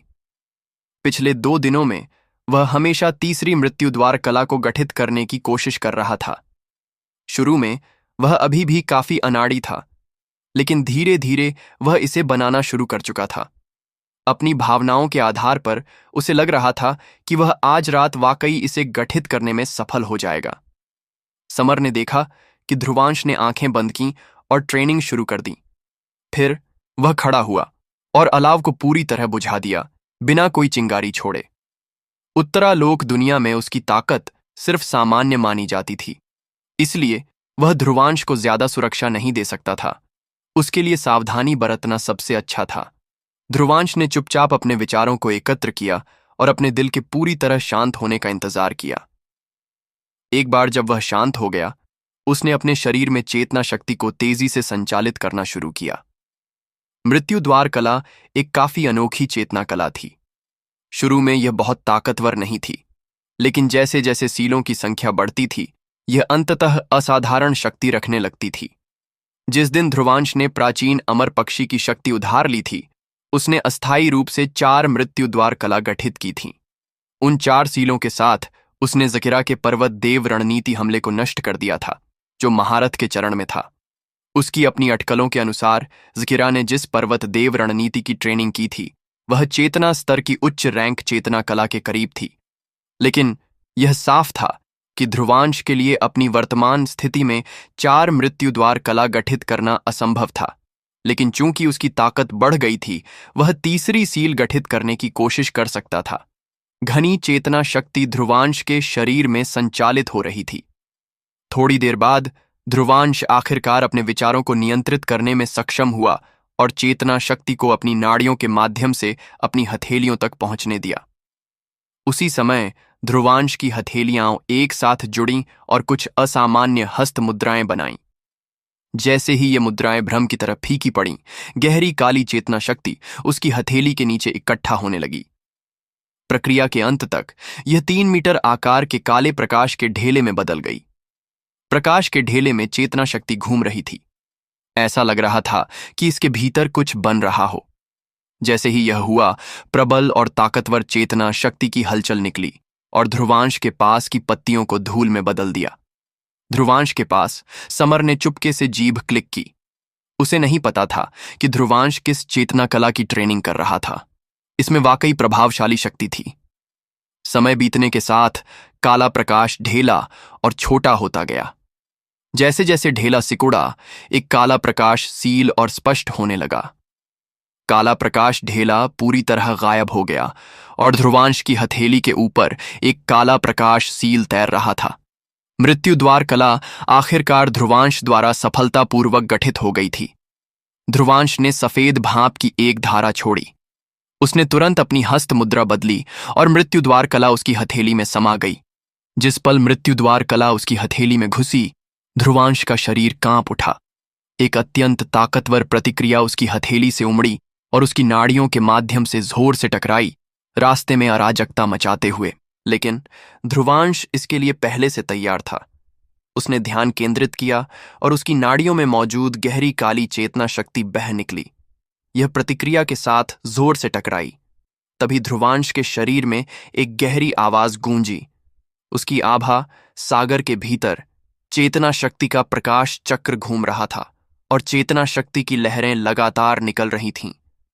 यह मृत्युद्वार कला की प्रतिक्रिया के खिलाफ रक्षा कर रही थी। मृत्युद्वार कला वाकई प्रबल थी, लेकिन ध्रुवांश ने जिस विजय स्तंभ कला की ट्रेनिंग की थी वह उससे भी ज्यादा प्रबल थी। यह तीव्र प्रभाव के खिलाफ पीछे नहीं हटी और इसके बजाय प्रतिक्रिया के हल होने के संकेत दिख रहे थे।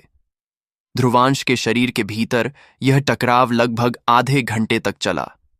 जब ध्रुवांश को अपनी नाड़ियों में हल्का दर्द महसूस होने लगा, तब उसके शरीर में प्रतिक्रिया आखिरकार पूरी तरह हल हो गई। जैसे ही प्रतिक्रिया हल हुई, ध्रुवांश ने महसूस किया कि तीसरी मृत्युद्वार कला धीरे धीरे उसकी हथेली के केंद्र में एकीकृत हो रही थी। इसी तरह ध्रुवांश ने वाकई तीसरी मृत्युद्वार कला को गठित करने में सफलता हासिल कर ली थी। धुंधली रात में ध्रुवांश ने अपनी आंखें खोलीं। उसने अपनी हथेलियां भींची और महसूस किया कि 3 मृत्युद्वार कला उसकी उंगलियों पर चमक रही थीं। एक प्रबल हलचल निकल रही थी। 3 मृत्युद्वार कला की शक्ति को महसूस करते हुए ध्रुवांश ने संतुष्ट मुस्कान दिखाई। 3 मृत्युद्वार कला को एक दूसरे के ऊपर रखने से यहां तक कि प्रारंभिक चरण का दिव्यमान रैंक ताकतवर भी इसकी ताकत से बचने के लिए मजबूर हो जाएगा। समर, जो आसपास को घबराहट से देख रहा था, ने अचानक आश्चर्य से पूछा, ध्रुवांश भाई, क्या तुम अपनी ट्रेनिंग में सफल हो गए? ध्रुवांश ने सिर हिलाया और मुस्कुराकर खड़ा हो गया, लेकिन जैसे ही वह समर को आराम करने के लिए कहने वाला था, उसकी अभिव्यक्ति बदल गई। उसकी आंखें तुरंत सामने के जंगल की ओर मुड़ी। उस दिशा से एक कंपन आ रहा था। कंपन के साथ ही तिलिस्मी जानवरों की गर्जनाएं भी शुरू हो गईं। ध्रुवांश ने भौहें सिकोड़ी और उसने खुद से कहा, तिलिस्मी जानवर। उसने तुरंत समर को इशारा किया और दोनों एक पेड़ की चोटी पर चढ़ गए। उनकी नजरें कंपन की दिशा पर टिकी थीं। कंपन तेजी से पास आ रहे थे और थोड़ी देर बाद उन्हें एक लाल रोशनी दिखी। यह लाल तेंदुओं का एक झुंड था। दूर से देखने पर ऐसा लग रहा था कि उनके शरीर आग से ढंके हों और वे बेहद प्रभावशाली दिख रहे थे। ये सभी ज्वाला तेंदुए थे, तिलिस्मी जानवर जो मध्यम चरण के आयुष्मान रैंक की ताकत रखते थे। दर्जन भर के झुंड के साथ यहां तक कि चरम के आयुष्मान रैंक वाला व्यक्ति भी छिपने के लिए मजबूर हो जाता। ध्रुवांश ने अग्नि तेंदुओं के झुंड को देखा, फिर अपनी नजर झुंड के सामने की ओर घुमाई। उस स्थान पर एक पतली आकृति अग्नि तेंदुओं के हमले से बेतरतीब ढंग से बच रही थी। तभी समर ने धीरे से कहा, ऐसा लगता है कि कोई शिकार किया जा रहा है। ध्रुवांश की आंखें सिकुड़ गईं। चांदनी में उसने एक सफेद कपड़ों में लिपटी छोटी लड़की को देखा। वह उनसे भी छोटी लग रही थी। उसका नन्हा चेहरा बेहद खूबसूरत और प्यारा था। इस पल उसकी झील जैसी आंखों में घबराहट की लहरें थीं। ध्रुवांश ने हैरानी से धीरे से कहा, इतनी छोटी उम्र में वह उत्तरालोक अकादमी में प्रवेश की योग्यता कैसे हासिल कर सकती है? हालांकि लड़की काफी प्यारी थी, ध्रुवांश उसकी उम्र से ज्यादा हैरान था। तभी समर ने पूछा, ध्रुवांश भाई, क्या हमें उसकी मदद करनी चाहिए? यह वाकई काफी क्रूर था कि वे पीछे खड़े रहें और कुछ न करें, जबकि एक प्यारी लड़की को अग्नि तेंदुओं द्वारा टुकड़े टुकड़े होते देखें। ध्रुवांश ने दृश्य को देखा, लेकिन उसने मदद करने का कोई संकेत नहीं दिखाया। जब ध्रुवांश और समर उसे देख रहे थे, छोटी लड़की को भी कुछ महसूस हुआ। उसने अपना चेहरा उठाया और अपनी झील जैसी आंखों से ध्रुवांश और समर को देखा। उसके चेहरे पर तुरंत खुशी भर गई, लेकिन उसकी खुशी भरी अभिव्यक्ति जल्दी ही फीकी पड़ गई, क्योंकि ऐसा लग रहा था कि पेड़ पर खड़े दोनों लोग उसकी मदद नहीं करना चाहते थे। तभी लड़की ने होंठ फुलाकर कहा, कितने बुरे लोग हैं। उसकी आंखों में जल्दी ही पानी जमा हो गया, लेकिन उसने जिद्दी ढंग से होंठ काटे ताकि आंसू न बहें। वह काफी मासूम थी, इसलिए उसे नहीं पता था कि वे उसकी जरूरत के समय उसकी मदद क्यों नहीं कर रहे थे। लेकिन सोचने पर दूसरों का उसकी मदद करने का कोई दायित्व नहीं था, इसलिए उसने तुरंत अपनी आंखें रगड़ीं। उसकी पिछली चेतना अकादमी बेहतर थी। वहां हर कोई उसकी मदद करता था, लेकिन यहां के लोग सभी बुरे थे। उसे वाकई नहीं पता था कि उसके माता पिता और प्राचार्य ने उसे यहां क्यों भेजा। अभी वह अपनी दीदी से बिछड़ गई थी और कोई उसकी मदद नहीं करना चाहता था। लड़की की दयनीय शक्ल देखकर ध्रुवांश और समर के चेहरे सिकुड़ गए। अगर यहाँ कोई लड़कियां होतीं तो वे शायद नीचे उतरकर उस छोटी लड़की को सहानुभूति के साथ अपनी बाहों में ले लेतीं। तभी लड़की ने अचानक चीख मारी, आह! जब वह बेतरतीब ढंग से भागने की कोशिश कर रही थी, उसके कदम काफी अव्यवस्थित थे और वह वास्तव में आगे की ओर गिर पड़ी। जब ऐसा हुआ, वह तुरंत घबराहट में मुड़ी और डर से देखने लगी, क्योंकि दर्जन भर भयानक ज्वाला तेंदुए उसकी ओर झपट रहे थे। ध्रुवांश ने पेड़ पर खड़े होकर बेबसी भरी सांस छोड़ी। हाय, ये मासूम लड़की, चूंकि इसे अनदेखा नहीं कर सकते तो क्यों ना उसकी मदद कर दी जाए। इसी के साथ उसका शरीर बाज की तरह नीचे उतरा और लड़की की ओर बढ़ गया, और कुछ ही देर में सारे तेंदुए मारे गए। इस शिकार और शिकारी के खेल के बाद जंगल में एक अलाव पर खाना सिक रहा था। वहां सुगंधित तेल की बूंदें टपक रही थीं और तेल की ये बूंदें अलाव में गिरकर आग को और भड़का रही थीं। अलाव के पास सफेद कपड़ों में एक छोटी सी लड़की अपनी चमकीली काली आंखें फैलाए बैठी थी। वह सिक रहे खाने को घूर रही थी और उसके मुंह से लार धीरे धीरे टपक रही थी। वह बार बार अपनी लार निगल रही थी। इस वक्त उसका सारा ध्यान सिकते खाने पर था। अपने पास बैठे दो लोगों को वह पूरी तरह भूल चुकी थी। तभी ध्रुवांश ने हल्का सा खांसा। वह उस बेखबर लड़की को देख रहा था। उसने उसे पहले ज्वलंत तेंदुओं से बचाया था, लेकिन वह फिर भी चुप रही। थोड़ी देर बाद उसने झिझकते हुए ध्रुवांश से कहा, मुझे भूख लगी है। यह सुनकर ध्रुवांश हैरान रह गया। उसके पास जो सामग्री थी उसी से उसने काम चलाया और खाने को सेक रहा था। हालांकि उसका हुनर अमायरा जितना नहीं था, फिर भी यह समर से कई गुना बेहतर था। सिकते खाने पर पूरी तरह टिकी छोटी लड़की ने ध्रुवांश की खांसी सुनी और अपना छोटा सा चेहरा उठाया। ध्रुवांश ने लड़की को मुस्कान दी और पूछा, छोटी, तुम्हारा नाम क्या है? इस पर लड़की ने मुंह फुलाकर कहा, तुम सब बुरे लोग हो।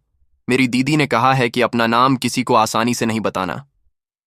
वह अभी भी याद कर रही थी कि ध्रुवांश और समर एक तरफ खड़े थे जब ज्वाला तेंदुए उसे बेबस हाल में दौड़ा रहे थे। उन्होंने उसकी मदद नहीं की थी, इसलिए उसके हिसाब से ये लोग बुरे लोगों से बस थोड़े ही कम थे। अगर वह इतनी भूखी न होती तो वह इनका मुंह भी न देखती। ध्रुवांश ने भौहें सिकोड़ी और सिका हुआ खाना उठाया, जैसे उसे फेंकने वाला हो। तभी छोटी लड़की घबरा गई। उसकी आंखें तुरंत नम हो गईं, जैसे वह ध्रुवांश के इस अक्षम्य अपराध, उसे खाना न देने के खिलाफ रोकर विरोध करने वाली हो। लेकिन ध्रुवांश पर कोई असर नहीं हुआ। वह बस हल्के से मुस्कुराया। फिर वह लड़की आखिरकार टूट गई। उसकी नाक सिकुड़ी और वह उदास होकर बोली, मेरा समीरा है। फिर ध्रुवांश ने पूछा, तुम्हारी उम्र कितनी है? सिका हुआ खाना लेने के वजह से लड़की को ईमानदारी से जवाब देना पड़ा। 14 साल। ध्रुवांश की आंखों में हैरानी की चमक आई। 14 साल! इतनी छोटी उम्र में उसने उत्तरालोक अकादमी की योग्यता हासिल कर ली। यह तो बहुत कमाल है। फिर जब ध्रुवांश ने लड़की के बर्फ से सफेद माथे को देखा, वहां एक गहरा लाल निशान था। यह तृतीय रैंक का निशान था, यानी यह छोटी लड़की ने कोई साधारण प्रवेश नहीं, बल्कि ध्रुवांश की तरह विशेष प्रवेश हासिल किया था। तभी समर ने हैरानी से पूछा, तुमने 14 साल की उम्र में उत्तरालोक अकादमी का विशेष प्रवेश हासिल कर लिया? कहीं तुम्हारा परिवार उत्तरालोक अकादमी के किसी बड़े व्यक्ति से तो नहीं जुड़ा? तुम्हारी ताकत मेरे जैसी ही है। तुम सिर्फ मध्यम चरण के आयुष्मान रैंक पर हो, फिर तुम्हें विशेष प्रवेश कैसे मिला? वह परेशान था। उसे इस छोटी लड़की से अपनी तुलना करने में शर्मिंदगी महसूस हो रही थी। समीरा ने यह सुनकर तुरंत नाराजगी दिखाई। बकवास मत करो, तुम मेरे सामने टिक नहीं सकते। इस पर समर ने संदेह से पूछा, अच्छा, तो ये बताओ कि विशेष प्रवेश वाली लड़की का ज्वाला तेंदुए क्यों शिकार कर रहे थे? इस पर समीरा का चेहरा लाल हो गया। वह शर्मिंदगी से बोली, क्योंकि मुझे भूख लगी थी। फिर उसने अपनी लंबी चोटियां पकड़ लीं और आगे कहा, और मैं एक चेतक योगी हूं। वे बहुत तेजी से आए और मुझे डरा दिया, और डर के मारे मैं चेतना जाल नहीं बुन पाई। ध्रुवांश और समर हैरान रह गए। समर ने समीरा नाम की इस छोटी लड़की को संदेह भरी नजरों से देखा, जैसे उसे यकीन न हो। समीरा ने ध्रुवांश और समर के चेहरों पर संदेह देखा और तुरंत बेसब्र हो गई और उसने कहा, मैंने झूठ नहीं बोला। उसने अपनी छोटी सी हथेलियां फैलाईं और उसकी पतली उंगलियां चमक उठीं। हवा में हलचल हुई और उसके सामने एक नीला चेतना जाल बन गया। फिर उस जाल से एक ताकतवर चेतना शक्ति की हलचल निकली। समर हक्का बक्का रह गया। उसे उस चेतना जाल से जबरदस्त दबाव महसूस हुआ। चेतना शक्ति की हलचल से वह समझ गया कि यह चरम के आयुष्मान रैंक वाले को हराने के लिए काफी थी, और यह चेतना जाल इस छोटी लड़की ने आसानी से बुन लिया था। ध्रुवांश की आंखें इस पल में सिकुड़ गईं। द्वितीय रैंक की चेतक योगी। इस चेतना जाल की ताकत उसके विनाशक बाघ चेतना जाल से किसी भी तरह कम नहीं थी। यह प्रथम रैंक के चेतना जालों में शानदार माना जाता था, और समीरा ने इसे इतनी आसानी से बुन लिया था। इसका मतलब था कि वह प्रथम रैंक की चेतक योगी से आगे निकल चुकी थी। इसके अलावा ध्रुवांश को समीरा के चेतना जाल बुनते समय एक परिचित एहसास हुआ। यह था हृदय जाल अवस्था। इस पल में ध्रुवांश का दिल हैरानी से भर गया। उसके सामने यह छोटी लड़की वाकई द्वितीय रैंक की चेतक योगी थी, और वह भी उसके जैसे हृदय जाल अवस्था रखती थी। इसका मतलब था कि उसमें चेतना जाल ट्रेनिंग में असाधारण प्रतिभा थी, और ध्रुवांश को यह भी एहसास हुआ कि समीरा को चेतना जाल ट्रेनिंग में काफी पूर्ण मार्गदर्शन मिला था। यह उसकी अपनी आधी अधूरी ट्रेनिंग से कई गुना बेहतर था। कम से कम, हालांकि वह भी द्वितीय रैंक का चेतक योगी था, उसके पास इस्तेमाल करने के लिए कुछ ही चेतना जाल थे। उस पल में ध्रुवांश को आखिरकार समझ आया कि इतनी कम उम्र में उसने विशेष प्रवेश क्यों हासिल किया और उत्तरालोक अकादमी ने उसे क्यों चुना। यह सोचकर ध्रुवांश ने आह भरी। उत्तरालोक अकादमी में छिपी प्रतिभाएं बहुत ज्यादा थीं, और यह तो बस नए लोगों की परीक्षा थी। फिर भी इतने ताकतवर लोग सामने आ रहे थे। ध्रुवांश ने मुस्कुराकर सिका हुआ खाना उस छोटी लड़की को थमा दिया, जो पहले से ही लार टपका रही थी। लो। समीरा की काली आंखें तुरंत चमक उठीं। धन्यवाद भैया। हालांकि वह छोटी लड़की अभी भी विनम्रता से धन्यवाद देकर खाना ले गई। फिर उसने अपनी छवि की परवाह छोड़कर उसे खाना शुरू कर दिया। ध्रुवांश उस मासूम छोटी लड़की को देखकर मुस्कुराए बिना न रह सका। उसकी लंबी दोहरी चोटियां और जोश उसे और जीवंत बना रहे थे। लड़की का कद काफी छोटा था, लेकिन उसकी भूख हैरान करने वाली थी। उसने जल्दी ही सारा खाना खा लिया और झिझकते हुए ध्रुवांश से बोली, मैं अभी भी भूखी हूं। इस पर ध्रुवांश अवाक रह गया। उसने कड़वी मुस्कान के साथ पूछा, तुमने आखिरी बार कब खाया था? इस पर समीरा ने परेशानी से कहा, 2 दिन पहले। मैं अपने साथ ढेर सारा खाना लाई थी, लेकिन 2 दिन पहले मुझे एक छोटा तिलिस्मी जानवर मिला और मैंने उसे बहुत सारा खाना खिला दिया। चूंकि मुझे खाना बनाना नहीं आता, इसलिए मुझे अब तक खाने का मौका नहीं मिला। ध्रुवांश और समर ने एक दूसरे की ओर देखा। दोनों को हंसी आ रही थी। उत्तरालोक अकादमी की परीक्षा एक बेहद गंभीर जगह थी। यहां ऐसी अजीब प्राणी कैसे आ सकती थी? ध्रुवांश ने सिर हिलाया, कुछ लकड़ियां उठाईं और उन्हें जोड़ने लगा। समीरा ने ध्रुवांश को फिर से खाना तैयार करते देखा तो उसकी नजर में वह बहुत अच्छा लगने लगा। भैया, तुम वाकई बहुत अच्छे हो। तुम्हारा नाम क्या है? उसने साफ और मासूम आवाज में पूछा। इस पर ध्रुवांश ने मुस्कुराकर कहा, इस हीरो का नाम ध्रुवांश है और ये समर है। हम एक ही अकादमी से आए हैं। फिर उसने पूछा, तुमने पहले जो कहा उससे लगता है कि तुम्हारी दीदी भी इस उत्तरालोक दुनिया में है। इस पर समीरा ने जल्दी से सिर हिलाया। हां, वह अपनी पेट सहलाते हुए बोली, लेकिन हम बिछड़ गए, वरना मुझे भूखा नहीं रहना पड़ता, और अगर मेरी दीदी मेरे साथ होती तो ये घिनौने जानवर मुझे तंग न करते। अपनी दीदी की बात करते हुए छोटी लड़की को गर्व महसूस हो रहा था। उसकी दोहरी चोटियां उछल रही थीं। समर ने उत्सुकता से पूछा, क्या तुम्हारी दीदी बहुत ताकतवर है? समीरा ने गर्व से कहा, मेरी दीदी ने चेतना पथ में हिस्सा लिया था। समर हैरान रह गया। चेतना पथ में हिस्सा लिया? तो वह कोई साधारण इंसान नहीं थी। समर ने मुस्कुराकर ध्रुवांश से पूछा, ध्रुवांश, शायद तुम उसे जानते हो? इस पर ध्रुवांश ने सिर हिलाकर कहा, जरूरी नहीं। चेतना पथ बहुत बड़ा है और मैं बाकियों से 1 साल पहले बाहर आ गया था। मैं हर किसी को कैसे जान सकता हूं? इस पर समीरा ने अफसोस के साथ कहा, ध्रुवांश भैया, तुमने भी चेतना पथ में हिस्सा लिया था, तो तुम बहुत ताकतवर हो, है ना? मुझे भी चेतना पथ की योग्यता मिली थी, लेकिन मां ने मुझे जाने नहीं दिया क्योंकि मैं बहुत छोटी थी। इस पर समर अवाक रह गया। तुम्हें भी योग्यता मिली थी? वह समीरा को एक राक्षस की तरह देखने लगा। इस छोटी लड़की का आखिर क्या बैकग्राउंड था? उनके उत्तरी हिस्से में ध्रुवांश ही इकलौता था जिसे चेतना पथ में जाने की योग्यता मिली थी। ध्रुवांश को हैरानी नहीं हुई। समीरा में चेतना जाल की काफी प्रतिभा थी। अगर उसकी युद्ध क्षमता की बात करें तो वह शायद प्रारंभिक दिव्यमान रैंक के ताकतवर से लड़ सकती थी, लेकिन उसे जाहिर तौर पर अनुभव की कमी थी और वह काफी बचकानी थी। ध्रुवांश ने मुस्कुराकर कहा, यह अच्छा हुआ कि तुम नहीं गई, वरना शायद तुम यहां ना होती। वह जानता था कि चेतना पथ कितना क्रूर था। ये दूसरों को तराशने की शानदार जगह थी। समीरा जैसी मासूम लड़की के लिए यह जाना ठीक नहीं था।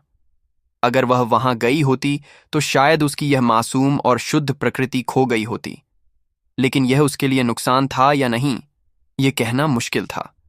ध्रुवांश ने अपने हाथ का सिक्का खाना समीरा को थमाया। लो।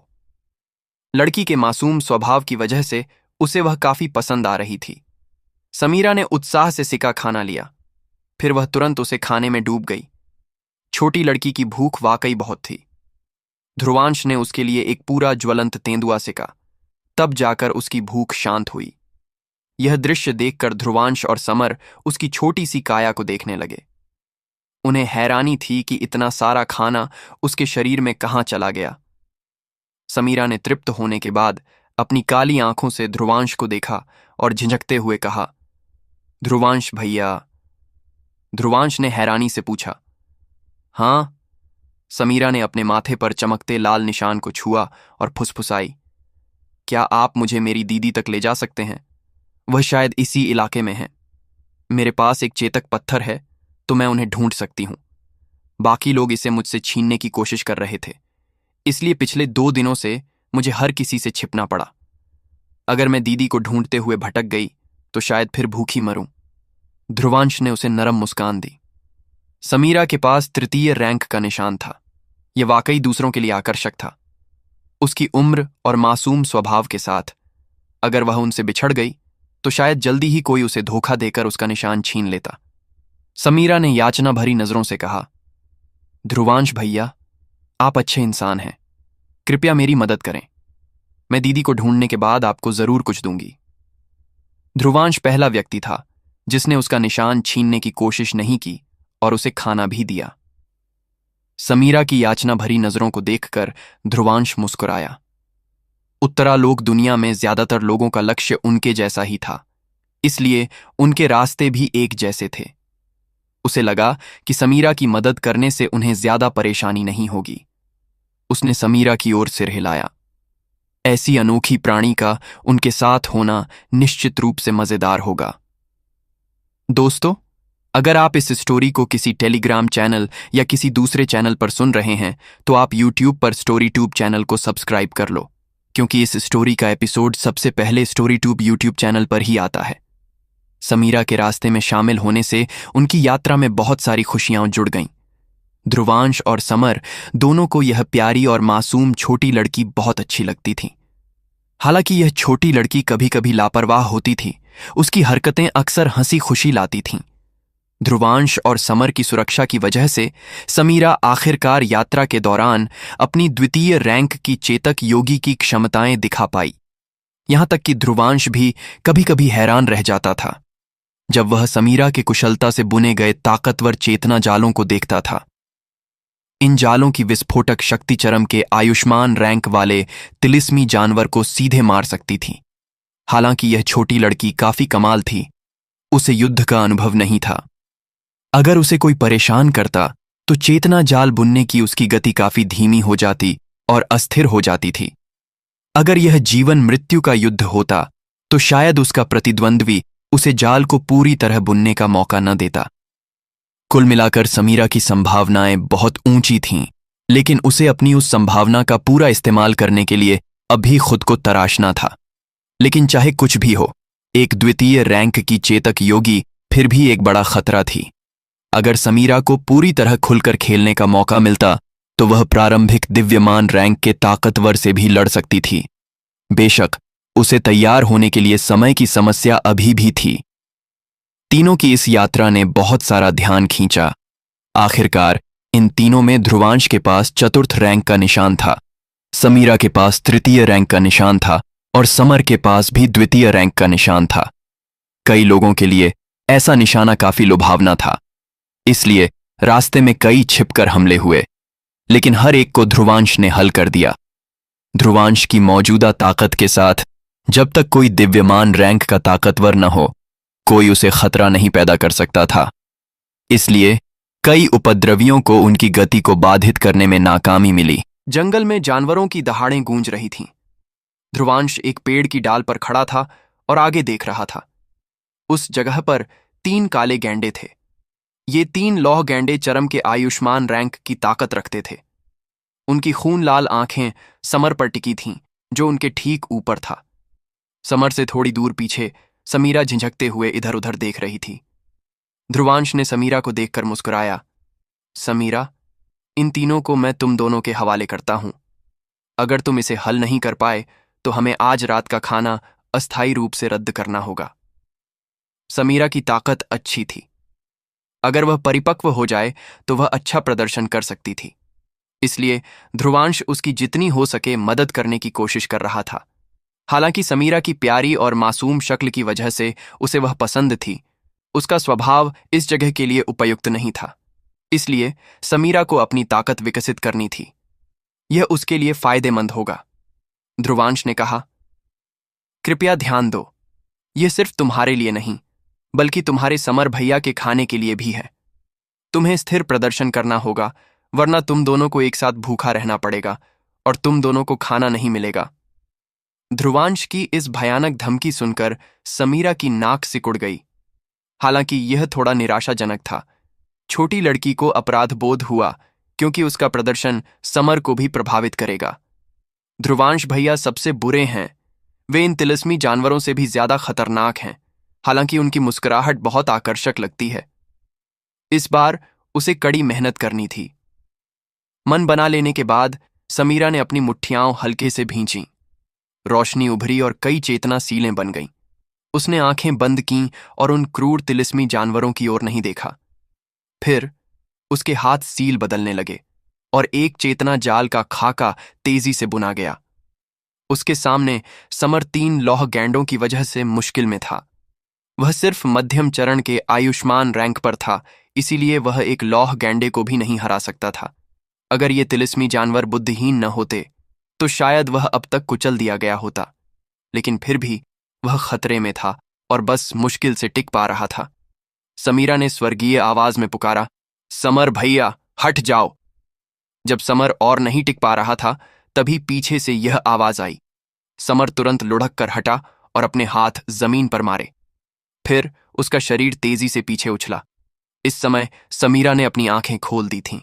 उसके सामने एक नीला प्रकाश जाल बन चुका था और उससे उग्र हलचल फैल रही थी। जब समीरा ने चेतना जाल पूरा कर लिया तो उसका छोटा सा चेहरा भी गंभीर हो गया।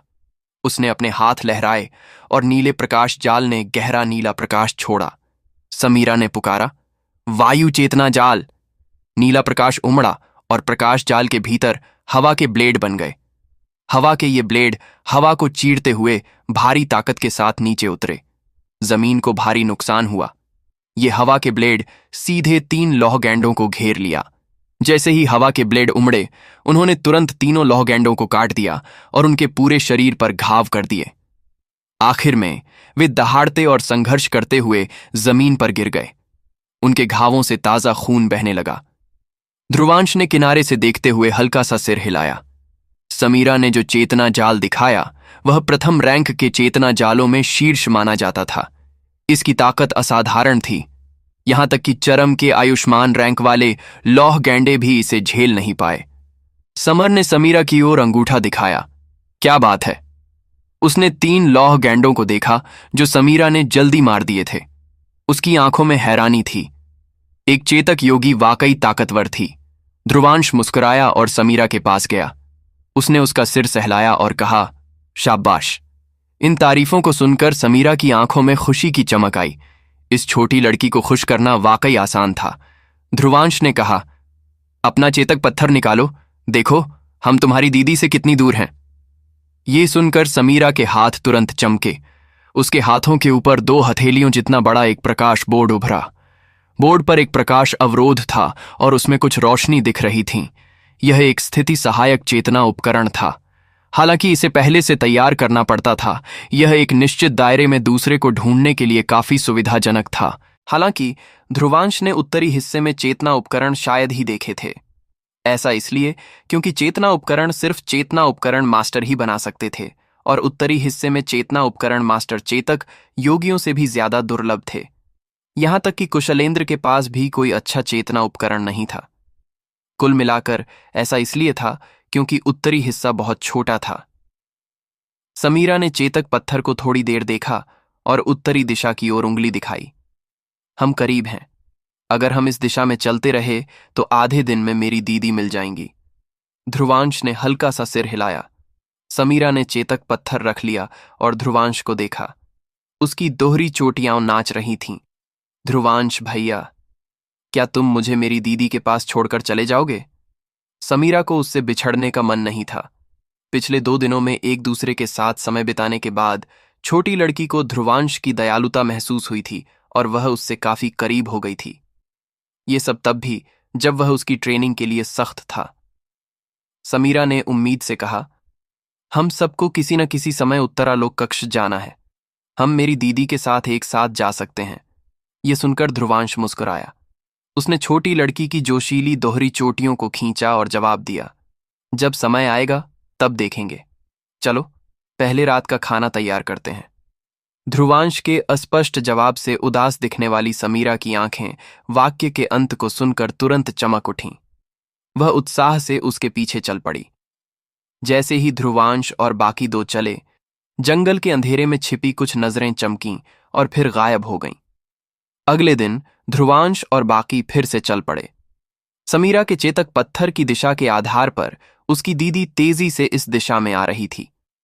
3 आकृतियां एक पेड़ की डाल से हल्के से उछलीं और जंगल से बाहर निकल गईं। वे हवा के टूटने की आवाज के साथ उड़ गए। लेकिन ध्रुवांश अचानक रुक गया। उसने दोनों बाहें फैलाईं और समर और समीरा को अपने पीछे रोक लिया। समर ने हैरानी से पूछा, क्या हुआ? ध्रुवांश की आंखें सिकुड़ गईं।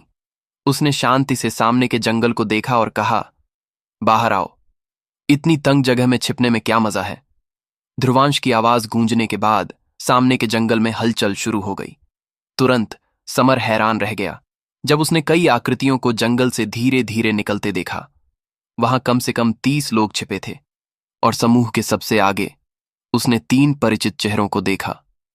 समूह का नेतृत्व गजेंद्र कर रहा था, जिसने पहले उनसे लूटने की कोशिश की थी, लेकिन उल्टा उसे नुकसान उठाना पड़ा था। अब गजेंद्र के माथे पर एक लाल निशान चमक रहा था। कुछ ही दिनों में उसने अपने निशान को 3य रैंक तक बढ़ा लिया था। लगता था उसने कई लोगों को लूटा था। गजेंद्र ने ध्रुवांश को देखकर मुस्कुराया। हो, कितना संयोग की बात है, हम फिर मिल गए। उसकी आंखें दुर्भावना से भरी थीं। ध्रुवांश ने उसकी ओर देखा और गौर किया कि समूह में 8 लोग थे जो चरम के आयुष्मान रैंक पर थे। बाकियों की हलचल भी कमजोर नहीं थी। लगता था गजेंद्र तैयार होकर आया था और इन लोगों की बाहों पर लाल रिबन बंधा था। ऐसा लगता था कि वे एक ही दस्ते के थे। अब इस उत्तरालोक दुनिया में कई छोटे बड़े दस्ते बन चुके थे। जाहिर था कि गजेंद्र भी एक में शामिल हो गया था। ध्रुवांश ने धीरे से कहा, लगता है मैंने तुम्हें पहले दी सजा काफी नहीं थी। उसकी आंखों में ठंडक की झलक आई। उसे इस तरह का बार बार का उपद्रव पसंद नहीं था। गजेंद्र ने दांत पीसते हुए चिल्लाया, हुम्फ, अब भी घमंड दिखा रहा है। तुम लड़ने में बहुत होशियार हो, है ना? तो क्यों ना अब हम 30 लोगों से लड़कर दिखाओ। हालांकि वह जानता था कि ध्रुवांश ताकतवर है, उसे यकीन नहीं था कि 30 लोग मिलकर भी ध्रुवांश को हरा नहीं पाएंगे। आखिरकार वह सिर्फ चरम के आयुष्मान रैंक पर था और दिव्यमान रैंक तक नहीं पहुंचा था।